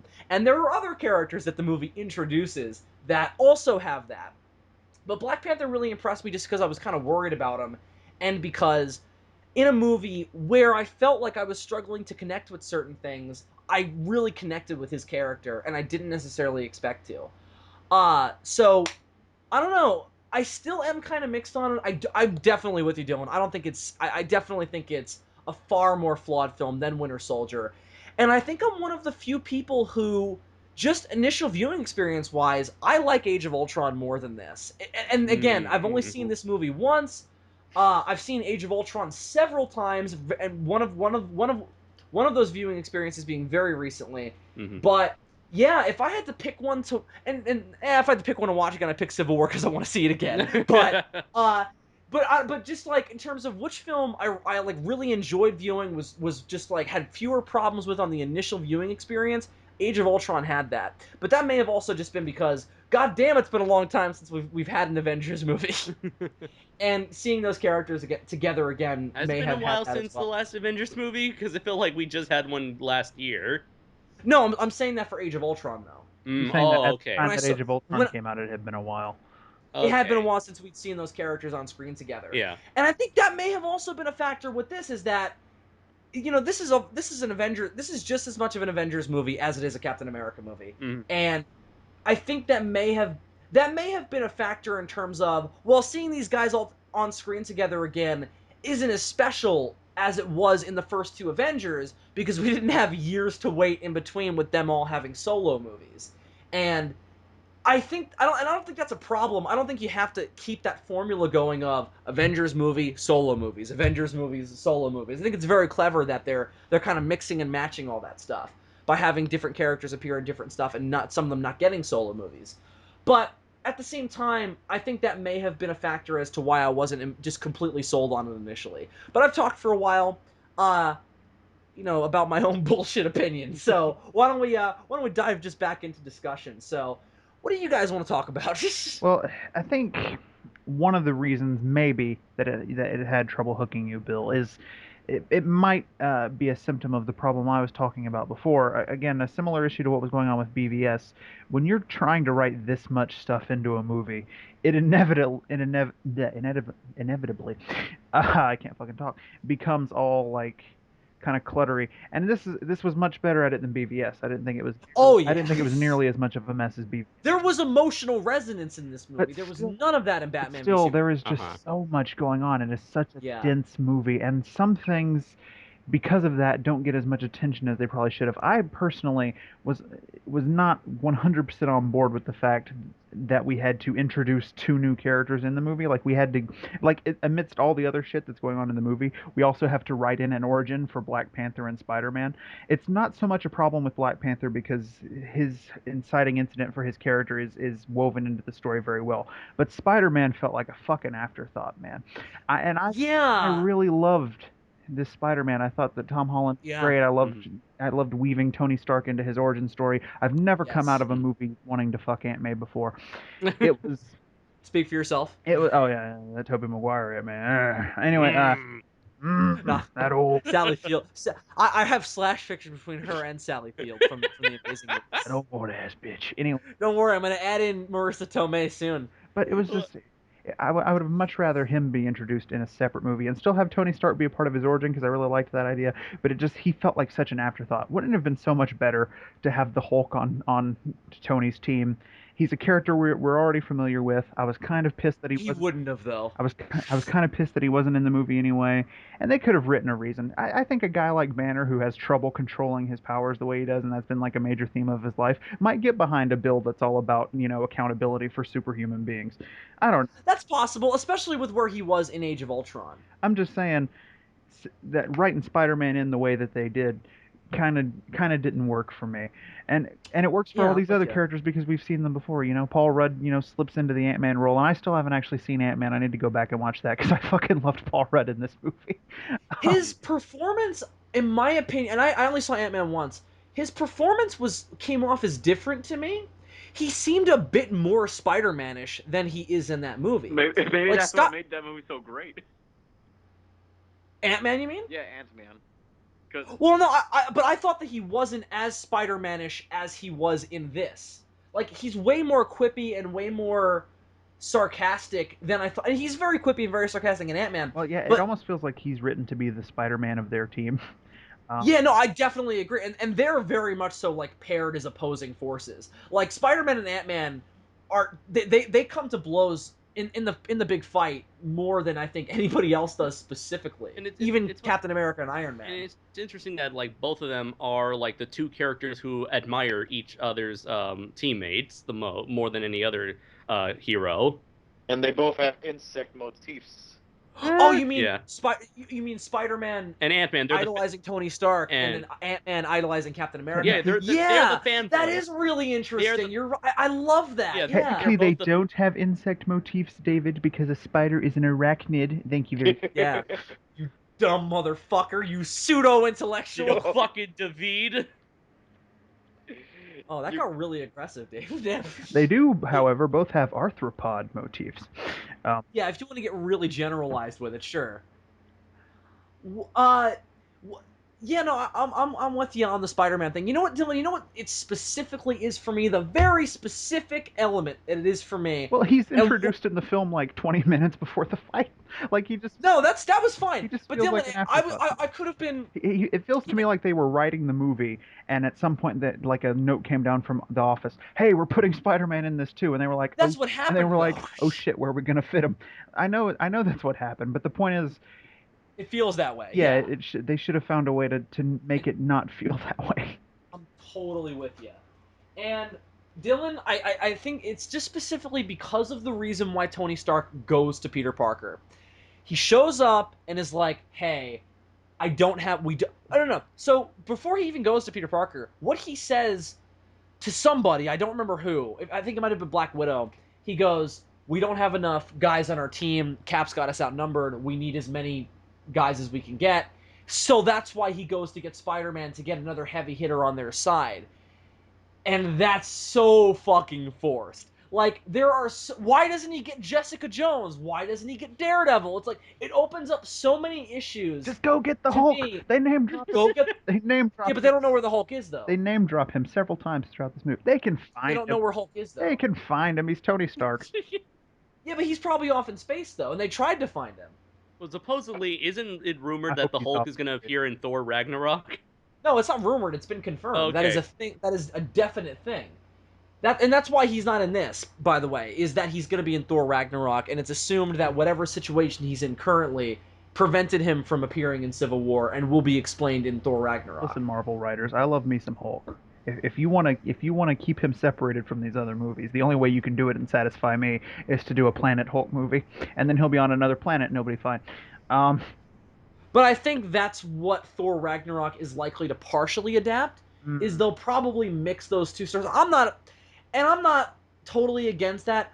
I don't need a Planet Hulk movie, guys. I love that comic. The animated movie is dick, and that's why I don't need one. Uh-huh. I don't think that story necessarily is like the right thing to tell in a movie. I mean, it could be done I don't great. necessarily either. I just want them to do something with the Hulk, and they're clearly not going to.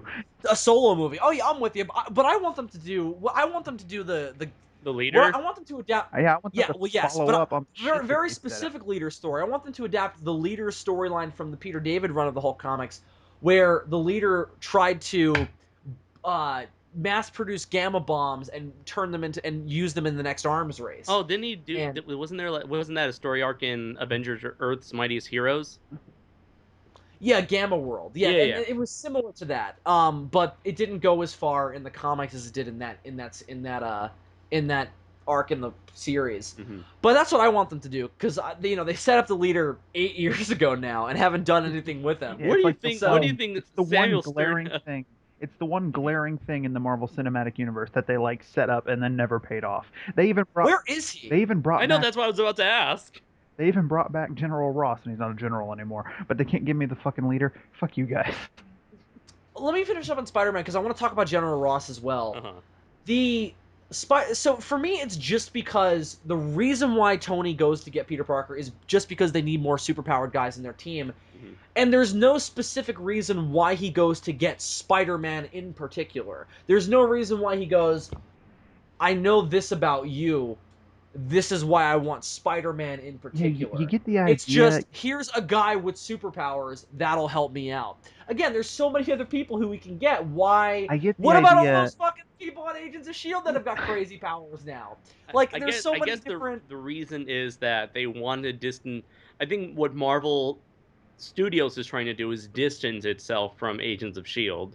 Because No, I get... think one person, maybe it was Kevin Feige, who said that he never wanted the two worlds to cross, the cinematic universe and the Agents of S.H.I.E.L.D. show. Which makes me go like, well, why'd you even start the show in the first place then? Right. To advertise for the. I got I don't idea. think that was his idea though. I think that was because you guys got to remember that there was a massive shakeup at Marvel last year where the guy who ran Marvel Entertainment, Ike Perlmutter, was cut out of the movie side of things, but is still in charge of the TV side of things.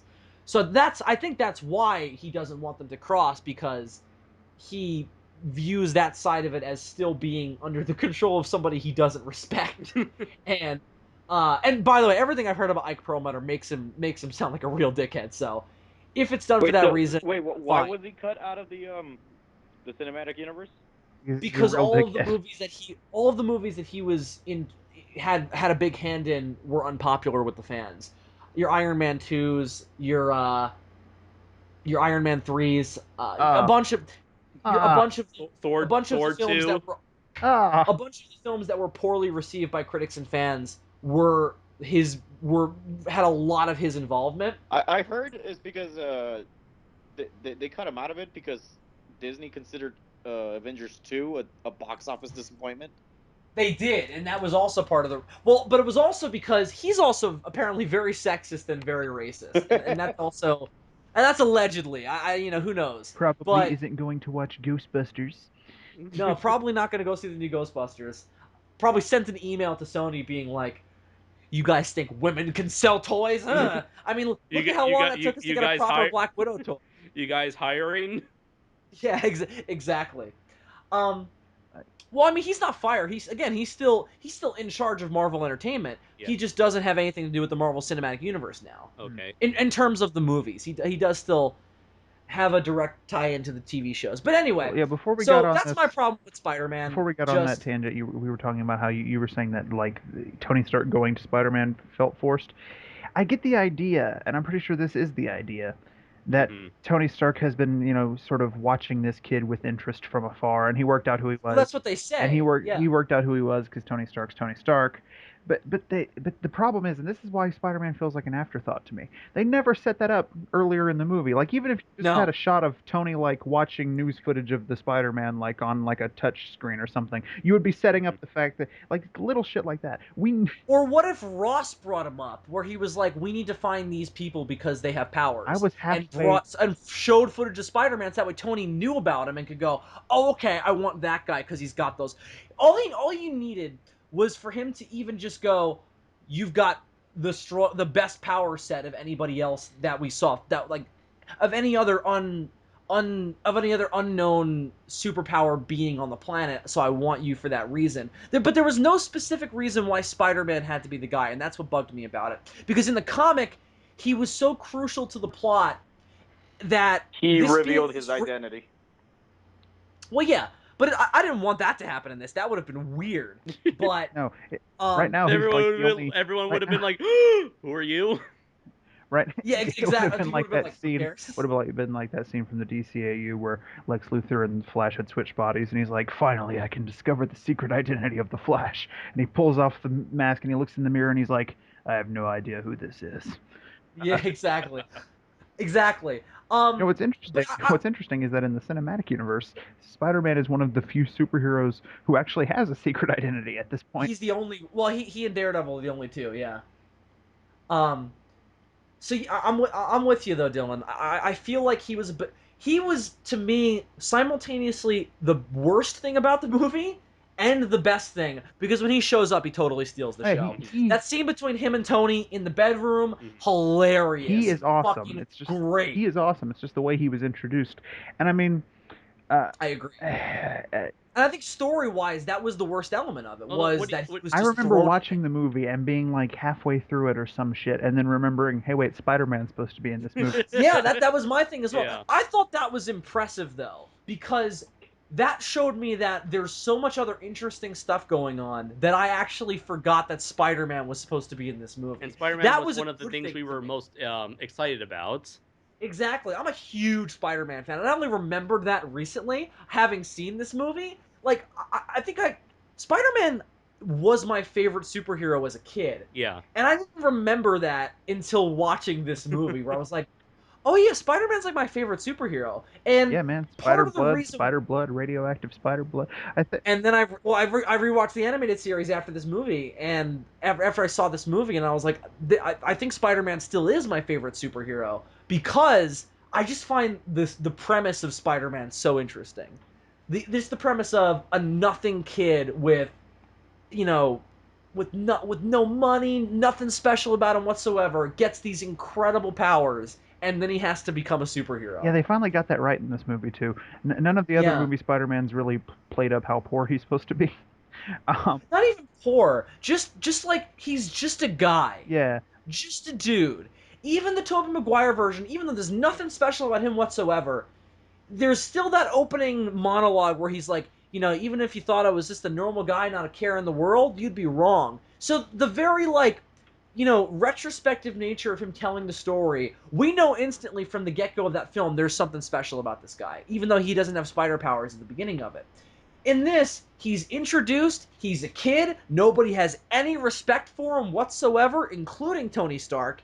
Well, I mean, maybe he's a little respect for him because he built those web shooters, but he still treats him like a nothing kid. I feel like this version of Spider-Man finally combined the social awkwardness that Tobey Maguire brought to the role with the wittiness that was brought in the Amazing Spider-Man movie, because I completely agree. because those yeah. were two very desperate elements. Like Tobey Maguire's Spider-Man had his moments of wit, but nothing like what we got in Amazing Spider-Man a few years ago.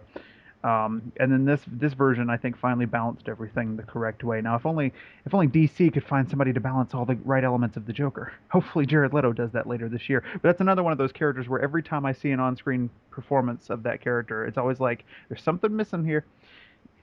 You got like right. No, I'm totally with you. You got like one aspect of the character right.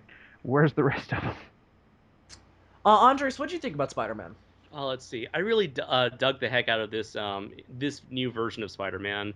I feel like he kind of has like the best aspects of both Tobey Maguire's Spider-Man and Andrew Garfield. He has the best aspects of Tobey Maguire's Peter Parker and Andrew Garfield's Spider-Man personas. He feels like an authentic teenager. He's very active, very energetic. He's very ambitious. He's also like just going all over the place when he's talking too. Right. Yeah, he's got a lot of that energy. He's got a lot of charisma. He also has a lot of that wide-eyed innocence. Like you can definitely tell this is someone who was inspired by the acts of the superheroes that have already been established in this universe, and that he aspires to be that kind of type of individual while also doing it out of a sense of selflessness, and doing it. You can tell, even though they don't outright say it, you can tell this guy did go through the same thing that every other Spider-Man has gone through, and that is learning harshly about the great lessons of with great power comes great responsibility. And to that point, and Dylan, we talked about how Spider-Man feels kind of shoehorned in, desperate enough from the rest of the story. I loved that they, at the very least, made the motivation for his character a parallel to the motivation for Tony Stark and Captain America. I just realized that he was connected to the conflict of the film. I just realized that we have no idea what Uncle Ben looks like in this universe. That's weird. It's the first time that's ever happened with a Spider. And he hasn't been cast yet either for Spider-Man: Homecoming. Is he gonna? And I mean, that's not gonna. Homecoming? Maybe. We know that's not an origin story. Yeah, maybe they might do a flashback sequence like they did in the middle of the symbiote arc in Spectacular Spider-Man. That'll be Spider-Man's version of the Batman's parents dying sequence. We'll have to have a flashback of it in every fucking movie. Well, but it hasn't been a flashback yet. And then Spider-Man's gonna be raised by spiders. Yes, raised by spiders. Yes, I'm interested to see. I'm more interested to know where he got the fucking powers from in this continuity. Like, where was this spider? Yeah, that bit him. Was it a radioactive spider, like in the comics? Is it genetically engineered, as seemed to be the idea in both of the other movie versions? Maybe it was a super soldier spider. Well, that's the thing about the Marvel Cinematic Universe is everything is connected to the super soldier serum. Like in Jessica Jones, Well, those pills some things that are Simpson takes is connected to the super soldier serum. Where fucking Jessica Jones gets her powers from is connected to the super soldier The program. Hulk is connected to the super soldier serum. Hulk is, yeah. Well- Luke Cage probably is. They never explain his origin in Jessica Jones. Well, some things are connected to Asgard, to be fair, but most of it, yeah, super soldier serum. Yeah, Super Soldier, Asgard, or Stark Tech. Those are the three quintessential aspects of a Marvel Cinematic Universe villain. Now, to go back to Spider-Man though, and I want to move away from Spider-Man in a couple minutes because we're running, I don't know, not low on time, but we're getting towards the end.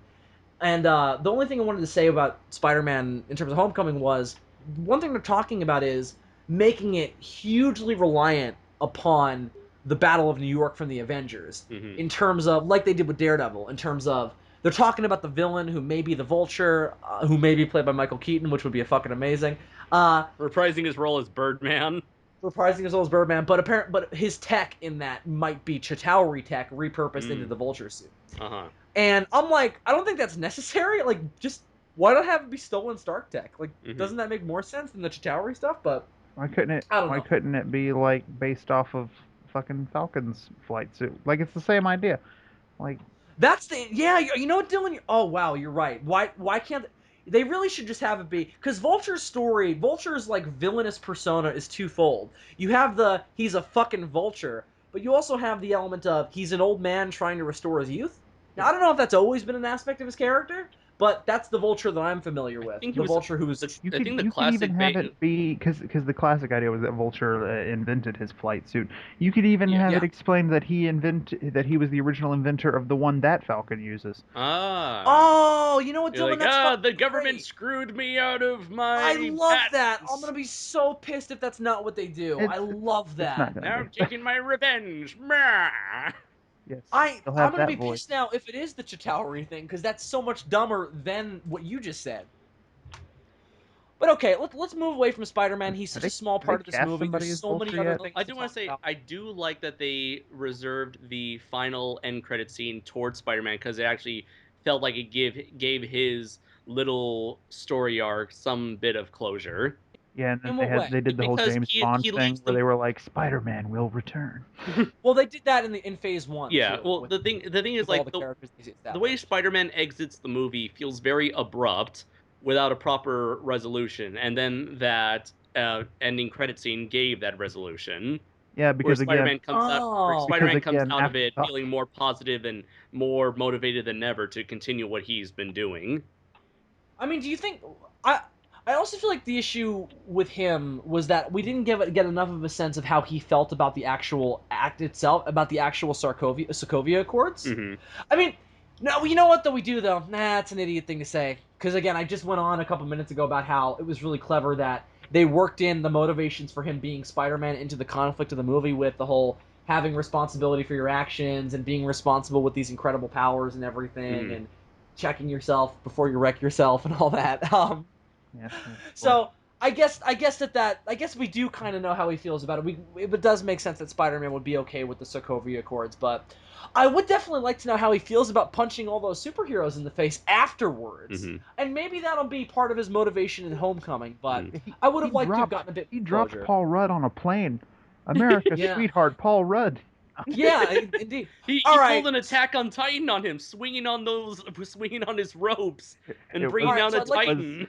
It was very Attack on Titan. Love. Did you saw it on Facebook? There's been a video on Facebook where someone put the Attack on Titan theme to that sequence. Awesome. That's awesome.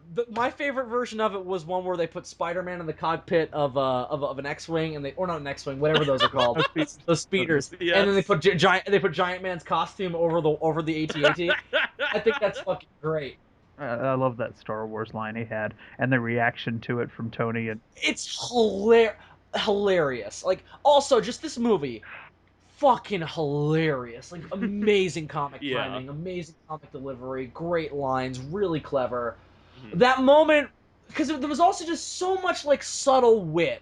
I loved the moment where Steve and Sharon Carter were talking outside of their car. Yeah. And then Steve turns around and just sees Bucky and Sam looking at him. Yeah.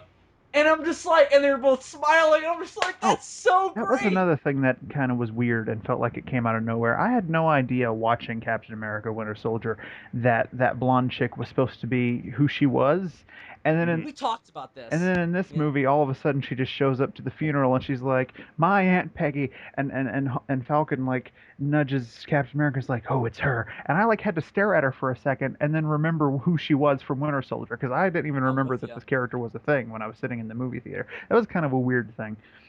I don't know if they That was, just. I think it's a huge problem because I don't know if they it just liked the actress and decided to bring her back, and I don't know. no, because that character, it's like I told you before. That character is Steve Rogers' primary love interest in the Right, comics. I knew that, but I So didn't they know that's had who to she bring was her supposed in. to be in like the last movie.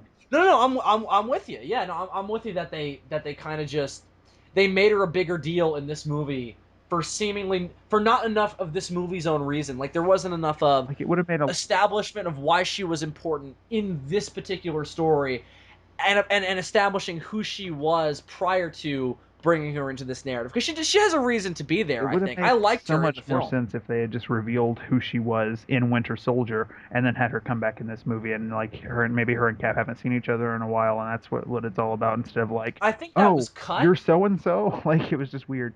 I have a feeling that was cut, and that's why it comes off that way. I have a feeling that the scene where they revealed that was left on the cutting room floor, and that's insane because it's such an important like moment.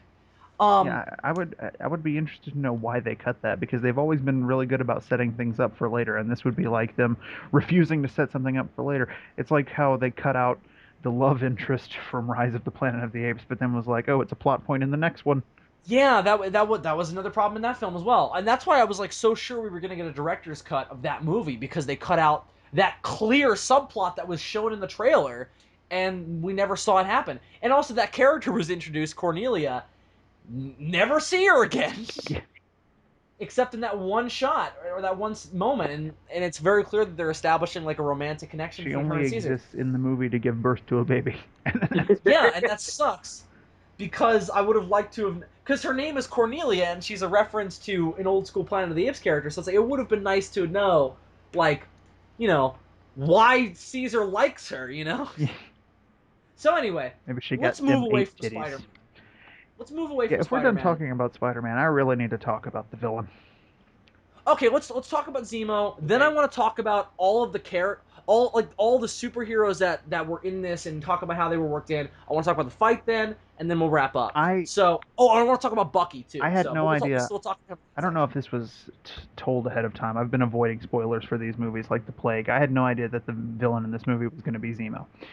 Um, I knew that a year in advance, and I was a Kind, bit sad that I did. so kind of, yeah. when his name came up in the movie, it was kind of a surprise to me. Now, at first, I was a little pissed off because they took Yeah, Baron Zemo, who's a character with this amazing backstory in the comics. Yeah. He's a rich character, and they've reduced him to an ex-Sarkovian agent who's pissed off because they dropped a city on his family or whatever. And yeah. it's like, okay, way to take everything special about the character and totally like I felt like they were pulling a Mandarin all over again. They gave him a big purple sweater as opposed to the costume. That's what And pissed me then off about and it. then when we get to the point in the movie where Bucky told Cap what we thought the villain plot was at that point, I thought this is fucking stupid. I don't like this. After the actual superhero fight is over, this movie's gonna go way downhill. But That's what I thought as well. Yeah, but then they get to Siberia, yeah. and it And all turned around because what that movie picks up so much and picks up. I mean that fucking airport scene is incredible, but that ending I think is more because incredible. they I fucking love the way that because movie they walk ends. in and they find all the super soldiers with the bullets in their heads, and he comes over the intercom. He's like, "Did you really think I wanted another one of you?" And then Ugh. he shows Tony the footage where you find out that Bucky was the one who killed his parents specifically. And I was wondering why they kept re-showing that car crash. Like they showed it twice before that point, and I was like, that's gonna come back in somehow. And that was a perfect way of doing it. Just the ending to this movie was fabulous. And then the last little dialogue sequence between him and Black Panther as Cap and Bucky and Tony are battling it out elsewhere in the Yeah. compound. Just great stuff. The whole ending to this movie is probably my favorite section. I also loved by the way, this is just something that coming. I know we're doing a lot of comparisons to Batman versus Superman tonight. I don't care. It's kind of hard One not thing to. that I think that Right. I've one. What was that? It's kind of hard not to. Yeah, This yeah, is definitely. the year of superheroes But fighting a each lot of other. people have. But a lot of people a lot of people have given a lot of other people shit for doing that because it's like, oh, they're two different things with two different And if you intentions. think But about it- the similarities are so much that it's impossible not to. If you think about But it, this in this really is sense, the year of superheroes fighting each other, because I'm sure there's going to be some of that in X-Men Apocalypse, considering that a big plot point whenever Apocalypse shows up in the X-Men comics is always, oh, so-and-so became a horseman. We have to Yeah. fight them. Right. So the thing that I thought was just really great about that ending, I just love the compassion between Black Panther and the man who killed his father. Mm-hmm. I love the palpable compassion because that's the point of superheroes. The point of superheroes is they're the people who are going to be compassionate to whoever because they think that that's the right thing to do and they're willing to fight for that. And they can be compassionate to whoever they want and be compassionate about whatever they want because they've put on these identities and put on these larger than life personas to operate outside of the law so that way they don't have to answer for who they're compassionate to and whatever. They can be compassionate to horrible people because they think that's the right thing. And I really enjoyed that because Batman vs. Superman had none of that, with two characters who are like two of the most biggest proponents of that in the comics. Like Superman and Batman are all about that in the comics. And, you know, those movie versions, not at all. Like, they're incredibly violent and hate-filled, at least to me. And this movie, it had the proper characterization of the idea of the superhero to me. The people who can do the right thing regardless of all the odds stacked against them. And it was interesting that I had that feeling at the same time as Iron Man was taking revenge for something he acknowledged wasn't Bucky's fault. Mhm. Right? He says, I don't care. That was really interesting to me, and I loved that. So, I don't know, I really loved that element of it, but, you know, just back to Zemo as an independent thing though.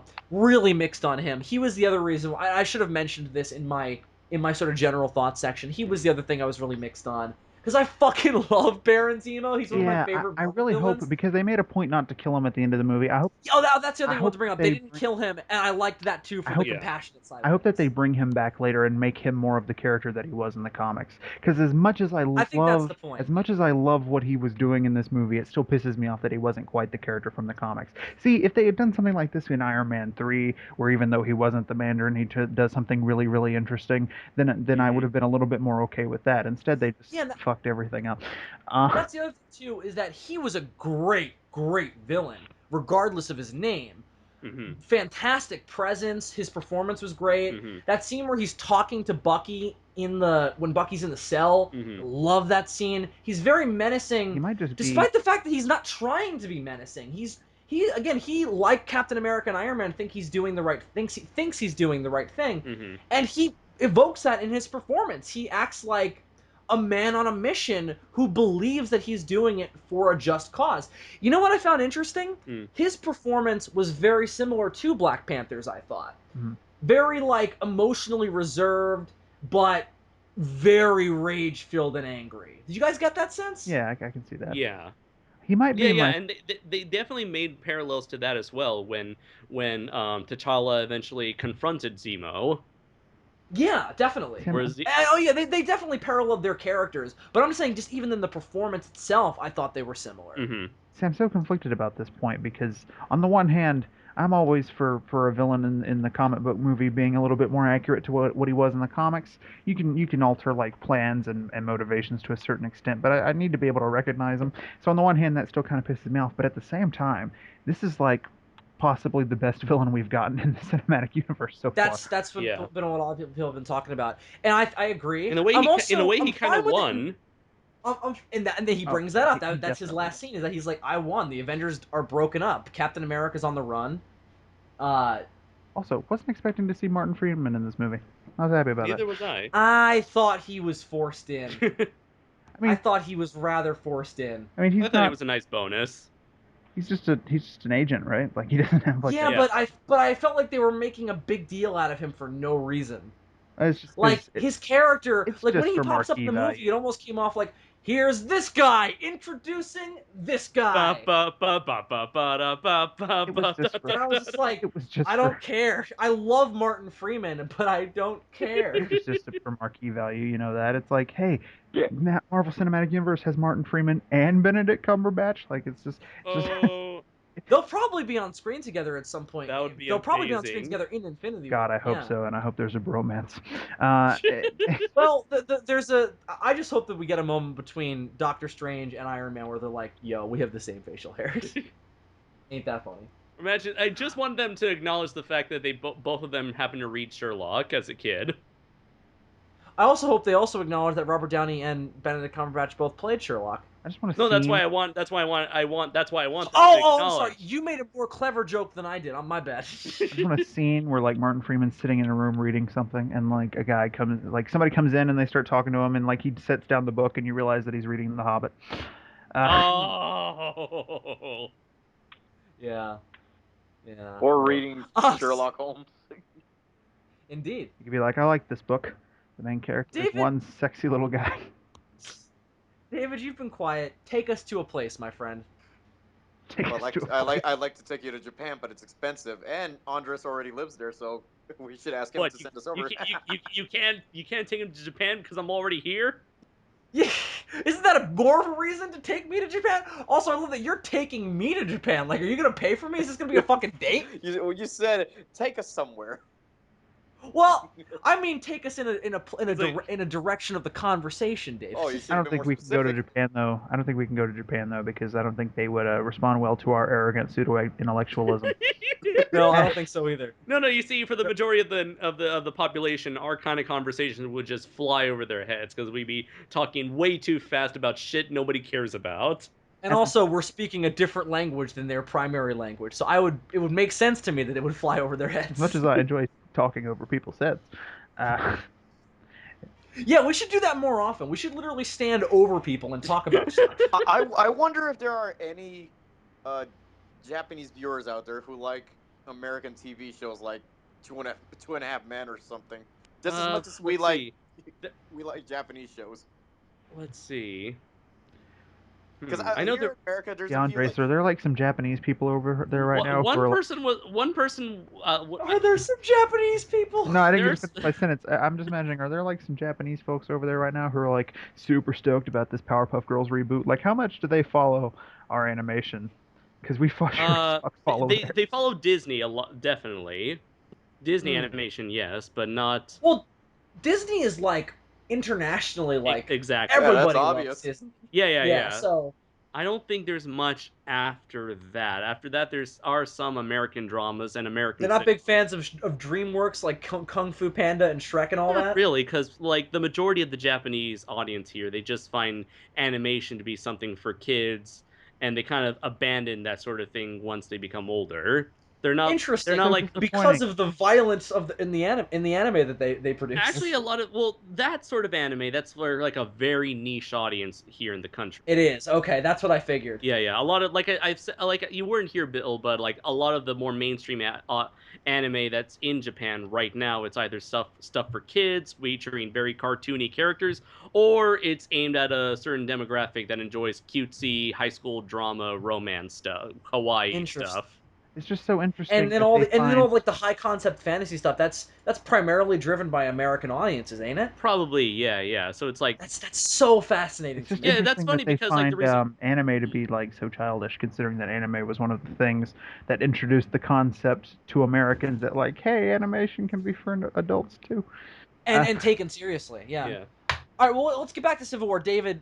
Is there an element of Civil War that you haven't discussed that you'd like to? Huh. Well, you guys already said basically everything I wanted to say. I love the fact that there's, these plot and twists in it. It presents a situation where you assume it's going to happen this way, but it actually happens another way, and you don't expect that. Like it feels great. It feels great to actually be caught in a twist, be caught off guard by a twist now with everything being spilled on the internet nowadays. Yeah, definitely. David, did you enjoy all the different threads for the different superheroes that were in it? Because that's the next thing I want to talk about. I feel like we've kind of talked about Zemo enough. David, did you enjoy like how there were so many different subplots for all the different characters in terms of like, Vision and Scarlet Witch were there, they had the budding relationship going on in the background of this movie. And, did you enjoy, for instance, like, War Machine gets paralyzed and all that different stuff. Obviously Tony Stark has a huge arc in the midst of all this. And we haven't talked a lot about Tony Stark either. We'll get to that in a second. But and we can use this as a bouncing off point. But did you think that was a problem, or did you think that all of those subplots and character arcs were worked in well with everything else? Well, now that you bring up the subplots, the thing that I like about is that they were subtle. They weren't like too direct and so obvious. Like in Batman versus Superman, there's this obvious subplot with Lex Luthor. We know he's gonna bring up Doomsday or a bigger threat than Superman that's gonna unite Wonder Woman, Batman, and Superman. Yeah, the trailer showed us. Yeah, Right.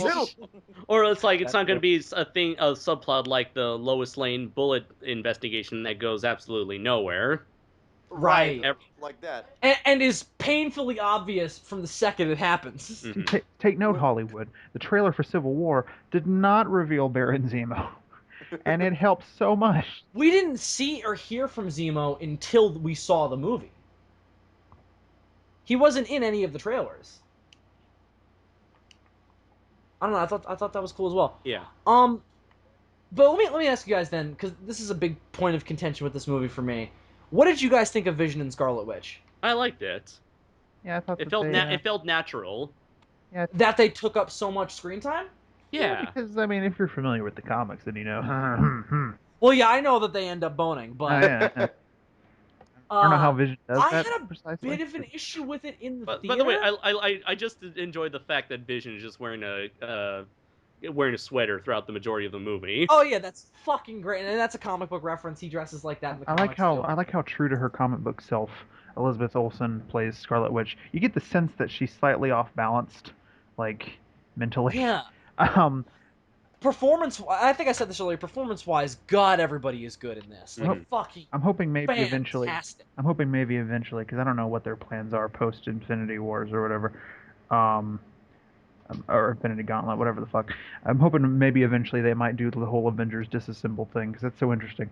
But I mean, they kind of, they at the very least have a broken up Avengers team right now. yeah. But maybe we the might idea have the of- secret the idea of Avengers disassembled was that Scarlet Witch made it so that there were no other superpowered people in the world, right? Well, Scarlet Witch basically had a major freak out and Right. killed a bunch of people. There's it's insane.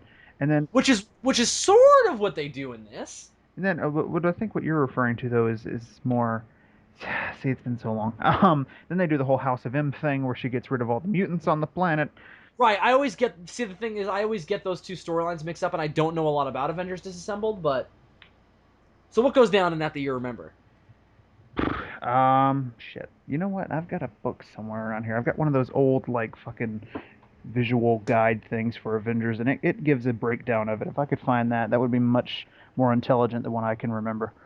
Alright, well, you see if you can dig that up. In the meantime, the only other... I'm sorry. The only reason I bring that up and why... It was an issue for me in the theater, just because I was really like... These guys are getting a lot of screen time together. That scene where they... So, Scarlet Witch sort of takes the place of the characters in the Civil War comic who blow up that town by having a slightly, smaller thing happen where she and the other Avengers are fighting a bunch of... I guess they're leftover Hydra agents, and, I'm sorry, I keep losing my train of thought. They're fighting a bunch of, what I presume are leftover Hydra agents and Crossbones. Gotta talk about Crossbones, too, in a second. Then she does something and ends up blowing something up, and that blows up a building, and that kills a whole bunch of people, and that's why the Sokovia Accords are put into effect, at least in the present. That's the inciting incident in the current, in the here and now that makes things go down, because, of course... the actual behind the scenes that's been brewing for a while. There have been countries talking about, like, we want these Avengers guys fucking to be put on a leash. And, there's that woman that goes up to Tony Stark and is like, you killed my son! And all that. So there's a bunch of stuff that leads to the Sokovia Accords being put into effect. And I also liked that there were a whole bunch of natural things that led to the actual Civil War and the actual disagreement between Captain America and Iron Man. Mm-hmm. That it wasn't just, bam, really rushed exposition that explains something as to why they're fighting, and then we're into the fight. They don't start fighting until over an hour in. Like, it's a while before they're not cool with each other anymore. Mm-hmm. It takes a while to get there. Mm-hmm. Okay, wow. And that's what makes the reason for their eventual fight sequence make much more sense than And also what what occurred makes in BVS. And also what makes that fight seem more satisfying than the Doomsday fight in BVS and the Batman and Superman fight in BVS. Which is strange. You have those two equivalent scenes in this movie are reversed, where you have the big, enormous, a bunch of superheroes involved brawl happen first, and then you have the smaller, dirtier, one-on-one, more sort of emotional fight happen after. And guess what, guys? I think that made more sense. Yeah, Because it the felt big felt more personal and more focused. Because the big superhero brawl is a whole bunch of fun, and it's jokes and high-concept comic book references, and fucking Giant Man, and fucking Ant-Man being on one of Hawkeye's arrows. And also, I loved Hawkeye in this, my god. I don't know. Dude, remember, it's like, Tony, this is your conscience. We haven't spoken in a while. Oh, I love that. I love that shit so much. Okay, so this is some crazy ass shit. This Avengers disassembled bullshit. So Alright, cool, go into it. So basically, Wanda's powers just go fucking crazy, and all kinds of crazy shit starts happening. There's a member of the team at this point called Jack of Hearts. He fucking explodes and kills Scott Lang in the process. Then Oh yeah, Scott Lang was dead for a long time. Then Iron Man is addressing the United Nations, and suddenly he like starts acting all drunk and like starts threatening to murder a delegate and shit. And he's like, it's really confusing to him because he hasn't drunk a damn thing. Then a Quinjet crashes into the mansion. Then the Vision's body dissolves and turns into an army of Ultron robots. Then She-Hulk goes crazy. Then there's a Kree strike force that shows up. Like, it's just all hell breaks loose. Several Avengers wind up dead. Hawkeye dies. Some other people die. And in the end, Doctor Strange winds up having to put Wanda into a coma to put an end to the whole thing. And at the end of the day, the Avengers have just taken so much collateral damage that they just sort of, all right, we're done. Huh. And they didn't bring Scott Lang in particular back for a long time. Because they made Hank Pym Ant-Man again for a while, and then, of course, you had Eric O'Grady, who was Ant-Man recently, and now Scott Lang, I think, is back in the suit because of the movie, which, makes sense. See, this is why I don't know if you guys remember these books. They're these big fucking white books. Yeah, I had the Spider-Man one. That was how I had that's how I know so much about Spider-Man that I do. Like, I haven't read a lot of the older comics. I had Spider-Man and Spider-Man Hulk. one. I have the Spider-Man one, the Hulk one, the Avengers one, the X-Men. The X-Men one. See, my Hulk knowledge I'm so Looney proud of Tunes. because I accrued more of that through actually reading the comics. Yeah, this was the Wikipedia of our day. It was. See, Yeah, you're right. See, kids, we had book fairs, and, like, we got books. Yeah. Do they still have those? I don't know, man. Kids today, they probably have Kindle fairs or some shit. Kindle fairs? They have, like, a Cyber Monday deal for, like, audiobooks and Kindle books and shit? Yeah. I'll be about that, though, because I fucking love audiobooks. I'd be about that. There were also these little white paperback versions of these books that you could get that were, like, they didn't go into as much detail about the shit. Yeah. Like, I had that two for different Hulk and ones. Spider-Man too. Yeah, I had those as well. The last thing I wanted to say was, in terms of the fight, was I was so glad they were able to recreate this particular, one of the most famous portraits of the Captain America Iron Man fight. I was so glad they were able to recreate that in live action. I thought it looked super cool. And in the actual context of the fight, when it happens, made sense, which is why I was more cool with it. Like, I was a bit worried that, see, stuff like that, I'm always like, just make that the poster. Just have that be a poster. Mm-hmm.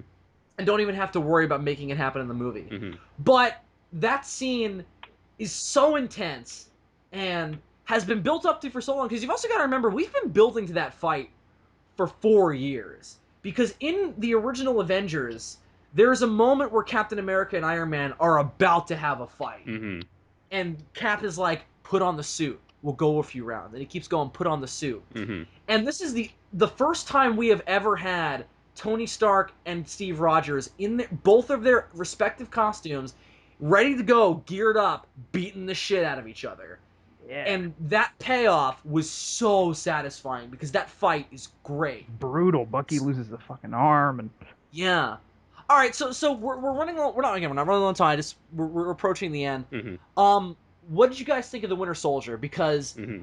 I remember when I saw Winter Soldier initially, and you can go back to the review that Ian and I did of that movie when that came out to hear my thoughts on this. Mm-hmm. My problem with Winter Soldier was that I thought that movie shouldn't have been called that because it wasn't enough about him. Right. He wasn't really the villain. He wasn't really even like the big payoff. He was just kind of a gun that went around doing stuff, and it was revealed that he was Captain America's It was best just the friend. title because they couldn't call it Captain America. Robert Redford is the bad guy.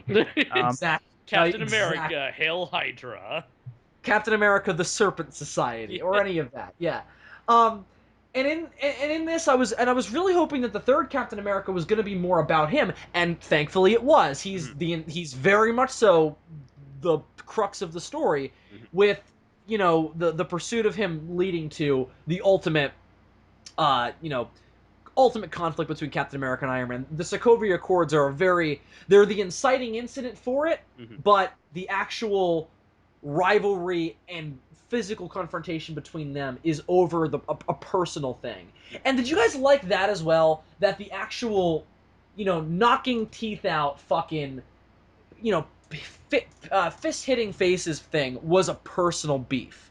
I thought that also was a good way to keep the idea of the superhero as to what it's supposed to be, and keep these people as being heroic.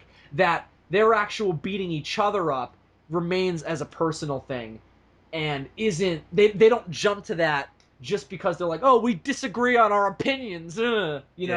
Like that, I liked that. But all right, so since we're running lowish on time, I would like to mention General Ross because I was hugely disappointed with what they did with him. Yeah, I thought he didn't really do anything. I thought he was completely superfluous. I have a plot question. You could have easily replaced him with Maria Hill from You the could replace comic. him with. I have a Well, plot I mean, question. the problem with Maria Hill is that she's I don't know where she was. Well, Was she in isn't this she? movie? No, she wasn't. But wasn't she working for Tony Stark's company at the end of Winter Soldier? Yeah, well, she becomes the Oh no, it was Avengers.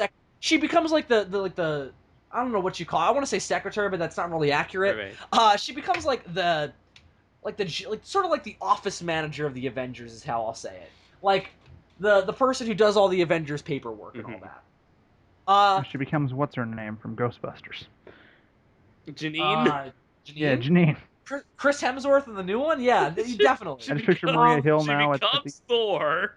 She becomes Thor. I just picture her now hanging out at like fucking the Avengers mansion, and she fucking the phone rings. Avengers.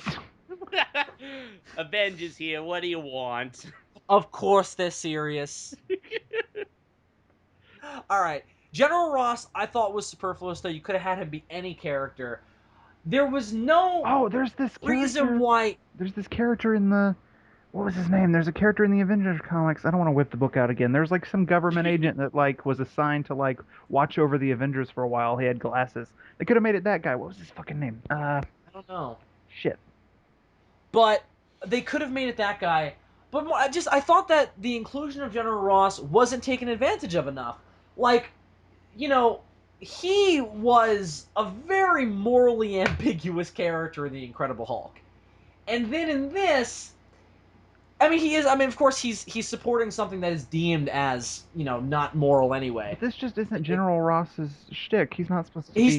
His characterization is completely fucked. He's not General supposed to Ross be like... is a guy who is obsessed with killing the Hulk. Right, that's all he wants to do. They turn him into like... Weaponizing it. They turn him into like Marvel Universe. In this version, yes. They turn him into like the Marvel Universe version of like Amanda Waller. That's not who he is. That's exactly right, and that's not who General Ross is. General Ross was very against like genetic manipulation and all that kind of stuff. unless it was in the pursuit of getting the Hulk. That was the thing. Yeah. Like, he was always... Like, even... The other thing, too, when he was there at the initial Gamma Bomb test, when Bruce Banner became the Hulk, he was like, hurry this up, Banner, I've got better things to do. He was so, like, just sort of, like, he looked down on Banner so much, he looked down on, like, science so much, that this version is not the same character to me. And that's fine. There's so many different Marvel Cinematic Universe characters who aren't like their comic counterparts. The thing is, though, General Ross is such a iconic character. His personality is so just inherently... What's the word? He's such a classical character that this, like, really reserved, like, soft-spoken version doesn't work for me. Even when the comics did the stupidest fucking thing possible and turned General Ross into the Red Hulk, at least that was still involved with trying to kill the Hulk.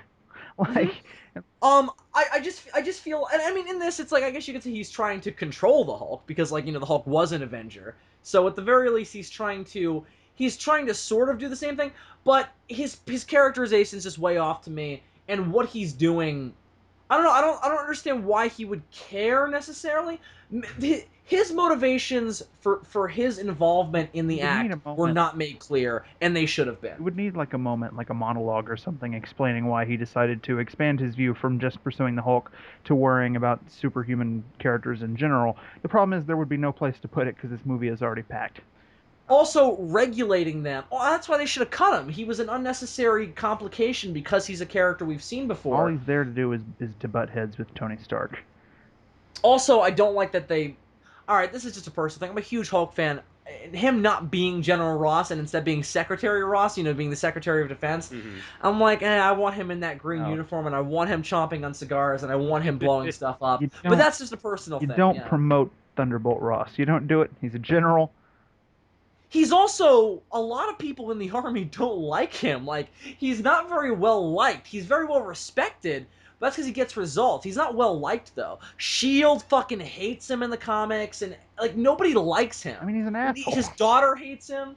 Like, nobody likes him in the comics, and in this, like, that's not even really a factor. Like, he doesn't have enough of a personality to me in either this movie or in The Incredible Hulk. You even get that in the... Well, you get that a little bit in The Incredible Hulk, like when he shows back up and, like, him and his... Oh, well, Betty doesn't like him, but I mean, in general, nobody likes him in the comics. When him and his daughter meet up again, and she's like, oh, it's you. Like, yeah, I mean, in The Incredible Hulk, like, she's like, never address me as your daughter again, and I'm like, ooh. That's rough. What do you like, molest you as a child or some shit? Yeah. All right. I don't know. So I don't know why. That's all I wanted. That's really all I wanted to cover. What else do you guys want to get into? Let's see. Giant Man was cool. Giant Man was cool. Giant Man was cool. I like that Giant. I like that Giant Man kept his badass helmet, because I know in most traditional versions of Ant-Man he would lose the helmet when he turned into Giant Man. Right, and I forget I think it makes more sense, like, scientifically, for him to keep on the helmet, because I'm assuming he has to maintain. I don't know. It just makes more sense for him to have the helmet if he's going to be changing. Well, just remember what the power set is in this. You didn't see Ant-Man in this continuity. The Pym particles. Does he do the whole talking to ants thing, or is that? Yes, he does. Yes, he does. Okay. And it's great. It's great. It leads to one of the greatest friendships between a man and an insect ever. And one of the most tragic moments in the history of the Marvel Cinematic Universe. Greatest man-ant friendship since Honey, I Shrunk the Kids. The greatest man-ship ever. Anyway. That's what they should... Ant-Man should be called Mant. Mant! They really missed an opportunity in the 90s to just make Rick Moranis' character from Honey, I Shrunk the Kids Ant-Man. Because let's be honest, he already had the whole shtick. He did. He was Hank Pym. He was a guy whose family hated him and fucking thought he was a failure. In the second movie, he even did the whole making something bigger thing. He had the Ant-Man and the Giant Man. Honey, I Blew Up the Baby, yeah. I fucking love that movie. I love how now we have an Ant-Man who looks like Kamen Rider and can now turn into Ultraman. Yeah, definitely. He's both Japanese superheroes combined into one. I also love how, like, quickly... Like, people knew that Giant Man was going to be in this movie, so I like how the movie doesn't play it like... I mean, it is a reveal. It's a big moment. It's a big game changer. But the way it's played, it's introduced quickly enough where it's like, it's not lingered upon. It happens, and that's it. And that's all that matters. And I liked that. I liked how it was like, oh, it's a thing I tried in a lab once. I'm going to give it a go. I'm going to give it a shot. And I love stuff like introduced the growth and shrinking the growth technology beforehand also. That was set up in Ant-Man as well, yeah. Now I gather that Falcon was in Ant-Man because they seem to. Yes, they fought. They fought in that. Is Wasp a thing yet or ever? Yes. Yes, she is. She was a thing, and now there's going to be a new. There was an old Wasp, and now there's going to be a new Wasp. Yeah, because you got to remember, Ant-Man's a legacy character in the MCU, so Hank Pym and his wife, Janet Van Dyne were already a thing. So their history is long done, and now it's Scott Lang and their daughter Hope Van Dyne. This is what I don't like about legacy characters. I hated when they turned Spider-Man into a legacy character. I was like, no, I don't want it to be like DC where I got to know the 5 different clay faces. Just give me a character. Yeah, Spider-Man doesn't really work as a legacy character either. Like he's such a loner that it's like once Spider-Man's done, the concept of Spider-Man should be done. Unless you count Spider-Girl. Well, I like Spider-Girl because Peter Parker doesn't approve. Does Peter Parker even know that she does. She does. Yes. How would he not know? It'd be so dumb. Maybe that's somebody. She's like, ooh, who's that? Who's that girl who dressed in a Spider-Man costume? With my powers. Oh, I have a daughter. Huh, who I know has spider powers. Huh, I wonder how that works. Now, who acquired spider powers and then broke into my daughter's room and stole Ben Reilly's spider costume? Who did that? I love Spider-Girl, by the way. Those comics are great. You should read them. Yeah, those Fantastic Five. Yep. It's the best, like, it's the best direction the Marvel Universe ever took in the future. Like, all the other futures were really depressing, and aspects of that were, the Thing lost an arm, the Green Goblin was a member of the Fantastic Four. I like the super depressing, like, Spider-Man 2099 future also. Oh, yeah. Like, I enjoy that as well. But I'm just saying, I enjoyed a Marvel I Universe where actually- Peter Parker didn't, like, have a horrible fucking... I like a version of the Marvel Universe where Peter Parker has a somewhat happy family I loved life. about Unless you count Spider-Girl when I read. Spider-Verse. I think Spider-Verse storyline killed off Peter Parker in the Spider-Girl universe. That's depressing. I mean, Yeah. but they weren't doing anything with that universe anyway. So, Right. you know. What I loved about the Spider-Girl shit the first time I read it was that it was the closest thing to Batman Beyond I had seen Marvel do. Yeah, definitely. It's very Batman Beyond. I mean, Spider-Man 2099, I think, is more Batman Beyond. Right, Yeah, but in terms of like Second, legacy, whatever. passing down the legacy theme is like more in the case of Spider-Girl. Yeah, Peter that's Parker like is much the- more, you know, he the very, direct the very theme, much so yeah. fills the role. Yeah. And let's be honest, it's kind of bullshit, like the amount of time it takes for Gotham to reach that level of technology in Batman Beyond. Like, Yeah, 18 years. It's like, what the fuck? Hey, it's the DC universe, you know. They got some pretty advanced shit in Justice League. I'm assuming that something must have happened. but Andres, You know, after Justice League that we didn't see that, like some massive technological advancement happened. that fucking city aged faster than Obi-Wan Kenobi. That's saying something. All right, boys. Anything else? Anything else we want to get into? Let's see. Trying to think. But oh yeah, Giant Man in the theater. God, what a great thing to experience in a theater with a crowd, because Mhm. everybody lost their minds. Finally proved to me that you could totally do an Ultraman movie. Somebody, go do it. Do it now. Oh yeah, it looked amazing, I right? have a script Yeah. for that. I bet you. I'm sure David does. It's like, Did you actually Is that finish how you it, David? What? Did you actually finish it, David? No, no, of course I haven't finished it. You Hey. fucking He defeated. defeated it again. Hey, David, guess who's going to be at G-Fest this year where you won't be? Fucking Ben Faruya, bitch. Ultraman. Yes. Also, what's her name? The one with the tits. She's going to be there. As opposed to all the other characters that had tits on that show. I mean, no main characters. There was one main character with tits. Are we talking about a kaiju character or a human character? No. We're talking kaiju, of course. The Science Patrol, not that fucking weird bird thing. The Science Patrol member with the tits. I love that there was a fucking Ultraman monster that had tits. Oh god, I'm gonna die. Name a bodily feature. There's been an Ultraman character to have it. I bet you. Wait. No, There don't was a do penis it. monster. Don't do it. Damn it, you did. There was a penis monster.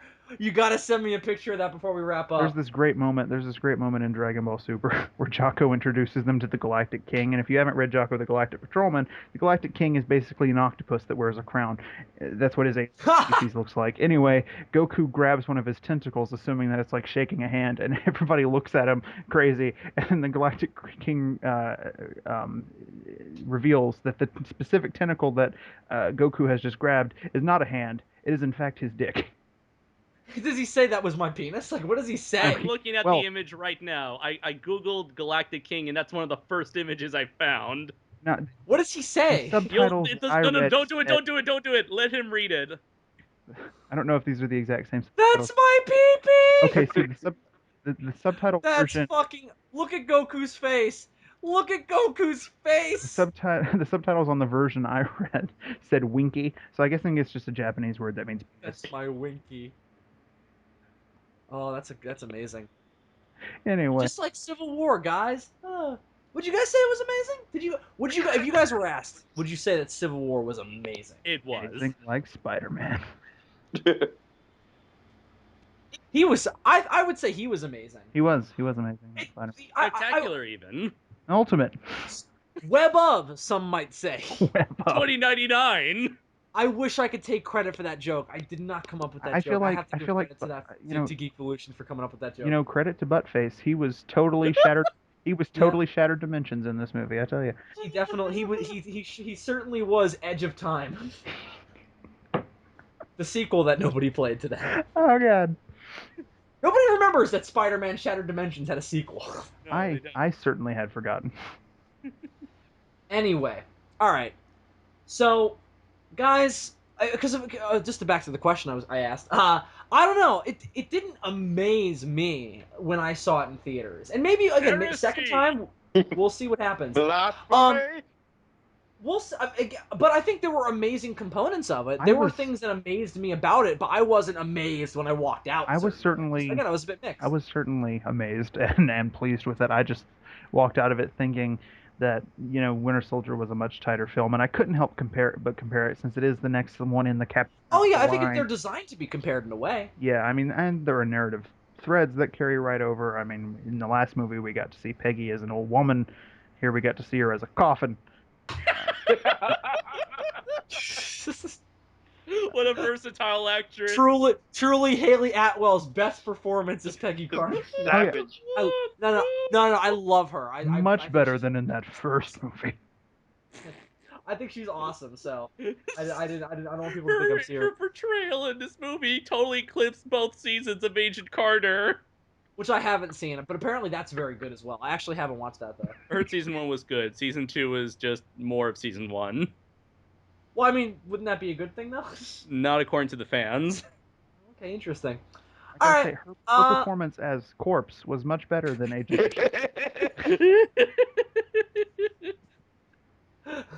All right, guys. Do you want to give ratings for this, or do you just want to leave it with our opinions as we said them? Yeah, just go watch the fucking movie, people. You do it. Yeah, just watch it. So yeah, I mean, I think we've all fucking watch it. Fucking watch it again. Fucking buy it so you can watch it a third time. To my knowledge, this is the best blockbuster in theaters at the moment. Now, we're still early in the summer movie season, so we'll see how things go. I mean, we'll see how Independence Day Resurgence is. We'll see how Godzilla Resurgence is. And Godzilla Resurgence. But I don't consider that a blockbuster, though, because that's not coming out in America, and I don't even think Toho was like, this is a blockbuster. Actually, I'm not going to lie, I actually am kind of stoked for Independence Day Resurgence. I mean, I'm fucking really interested to see it, but I just want to see Jeff Goldblum again. Fair enough. I didn't like that last trailer though, so I loved the first trailer, but I didn't like that last one. So, I don't know. We'll see how we go. But all right. So if you can get King Kai to reprise his vocal role as President Pullman, then so be it. Yes. What? Yes, President Pullman. Remember Yes. King Kai? The Dragon Ball Z voice actors were dubbing over other movies. Yeah. No, I didn't see that. No. Oh, okay. I'll find the clip after we're. Oh, I heard about it. I didn't. See Yeah, it, basically though. the voice actor who does Goku and King Kai, he did his King Kai voice over the Independence Day speech from the first movie. Okay. I really want to watch I'm glad that it's now. the Okay. English King. I'm glad it's the English King Kai and not the Japanese King Kai. Yeah, certainly. All right, guys. We're So going to let's live wrap. on. All right, guys. So let's wrap this up then, shall we? Okay. Does anybody have anything that they would like to announce? Because I certainly do. Oh, well, I guess you can check out my further thoughts, more in-depth thoughts on Captain America: Civil War by checking out my review on on my YouTube channel, which I did with my friend Simon, another foreigner, though he is from Sweden. He's been living in Japan much longer than I have, so you can check that out as we not only talk about Civil War, but we also talk about our experience watching it in a Japanese theater and give you guys a peek into the lives of our Japanese lives. Yeah, And so you saw this with no subtitles, huh? Or did oh you no, see... Japanese subtitles.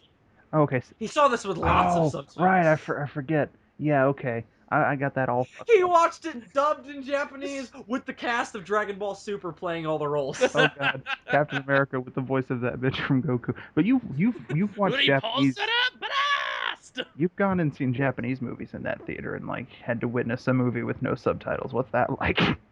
Well, you can check out my other review for Kamen Rider #1 if you want to know what that was like. Or you Now, for those of us who don't watch YouTube videos, you can just tell me after this fucking recording's over. Ah. Sure thing, yeah.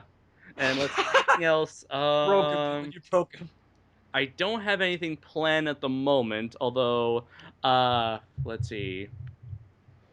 Yeah, I don't really have anything planned at the moment, but I'll be sure to let you guys know. Oh my God, Andres doesn't have anything to announce. That's so bizarre. I'll definitely let you guys know. I do want to give a shout out to an awesome fan of ours, Brayton Connor, who I shared some of his work on the SOS Network homepage, where he did like a series of videos and artwork. I forgot about this. A series of videos and artwork related to Super Dynamite 64, the 70s kung fu action thriller depicting the SOS members in that movie, alongside our quote unquote favorite actors. Oh my God, that was the greatest. And he made an SOS intro that was similar to Sons of Anarchy. That was really cool. Yeah, and so I actually brought him on I actually brought him on as like to be like an editor for a couple of projects I have in plan, including a new intro for my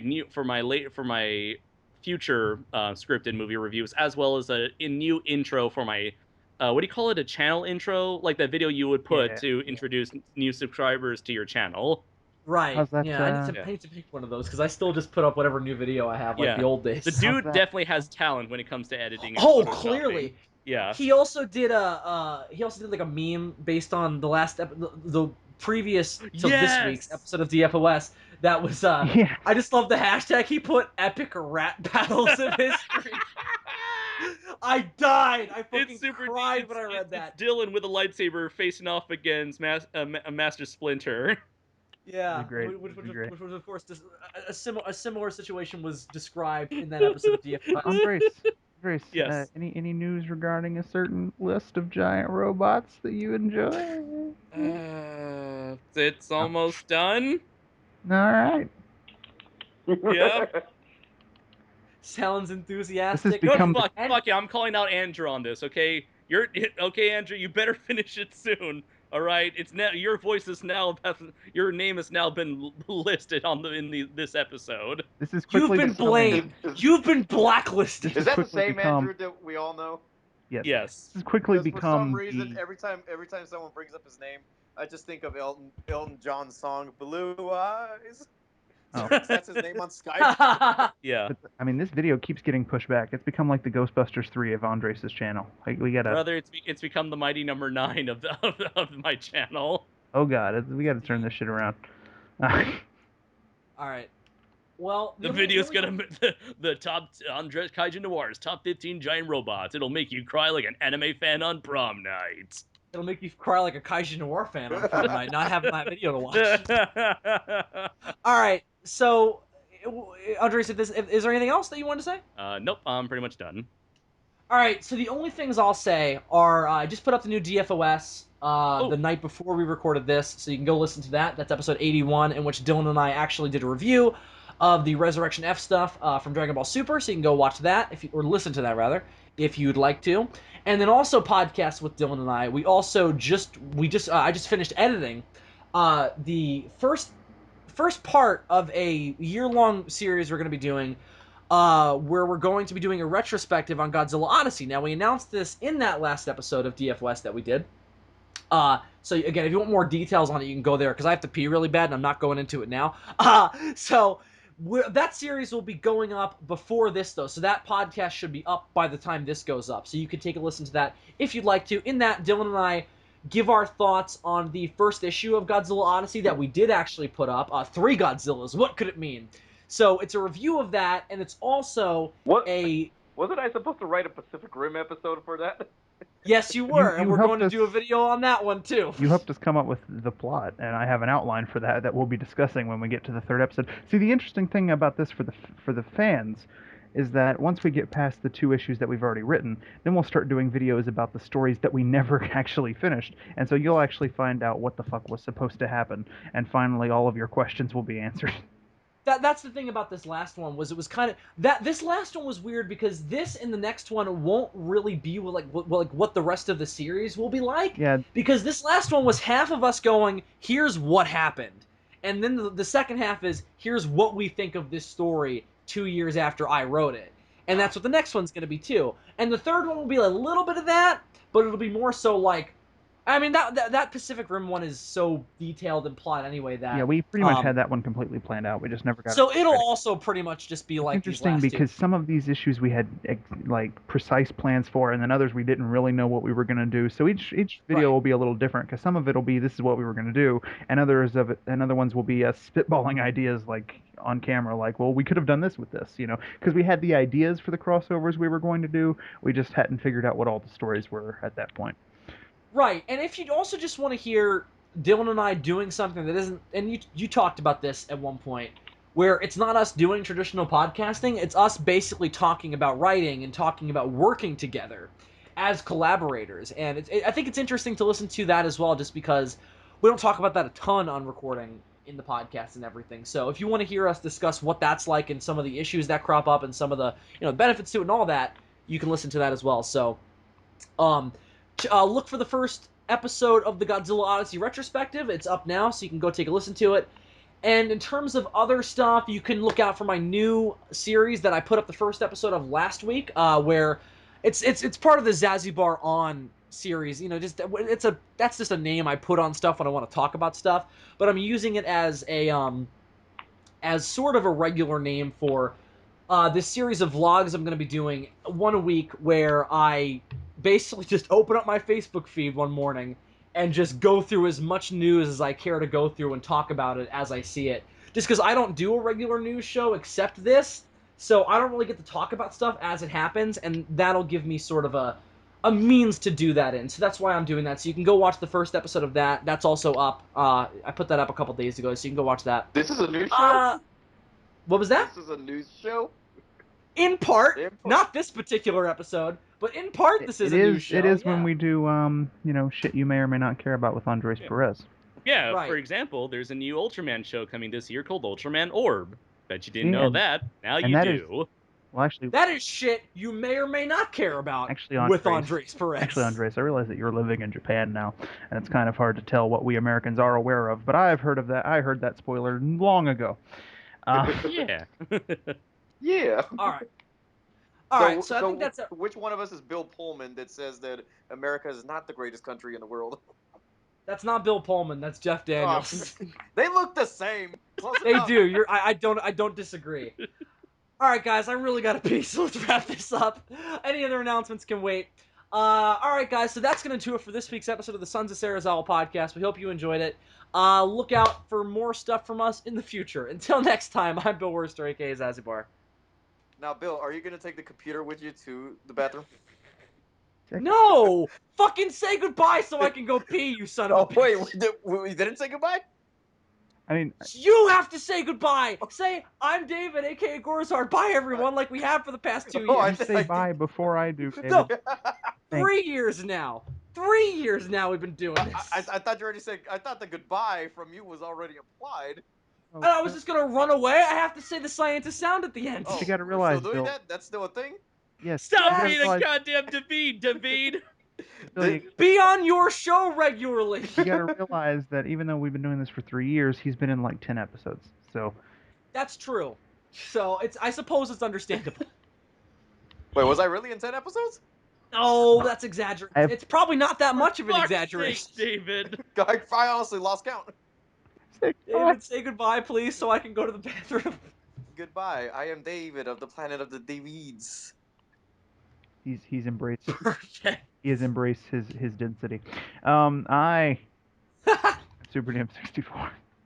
And I have been Andres Perez, aka Kaiju Noir. And I really, really gotta go pee. The science is sound, motherfuckers. Good night. I can't believe you Don't said that on start. the internet. Don't start a civil war. Good night. Bill's Bye. gonna start a civil war in the bathroom. You've been holding on to that Refreshing line. and thick it will be. You've been holding to that line all night.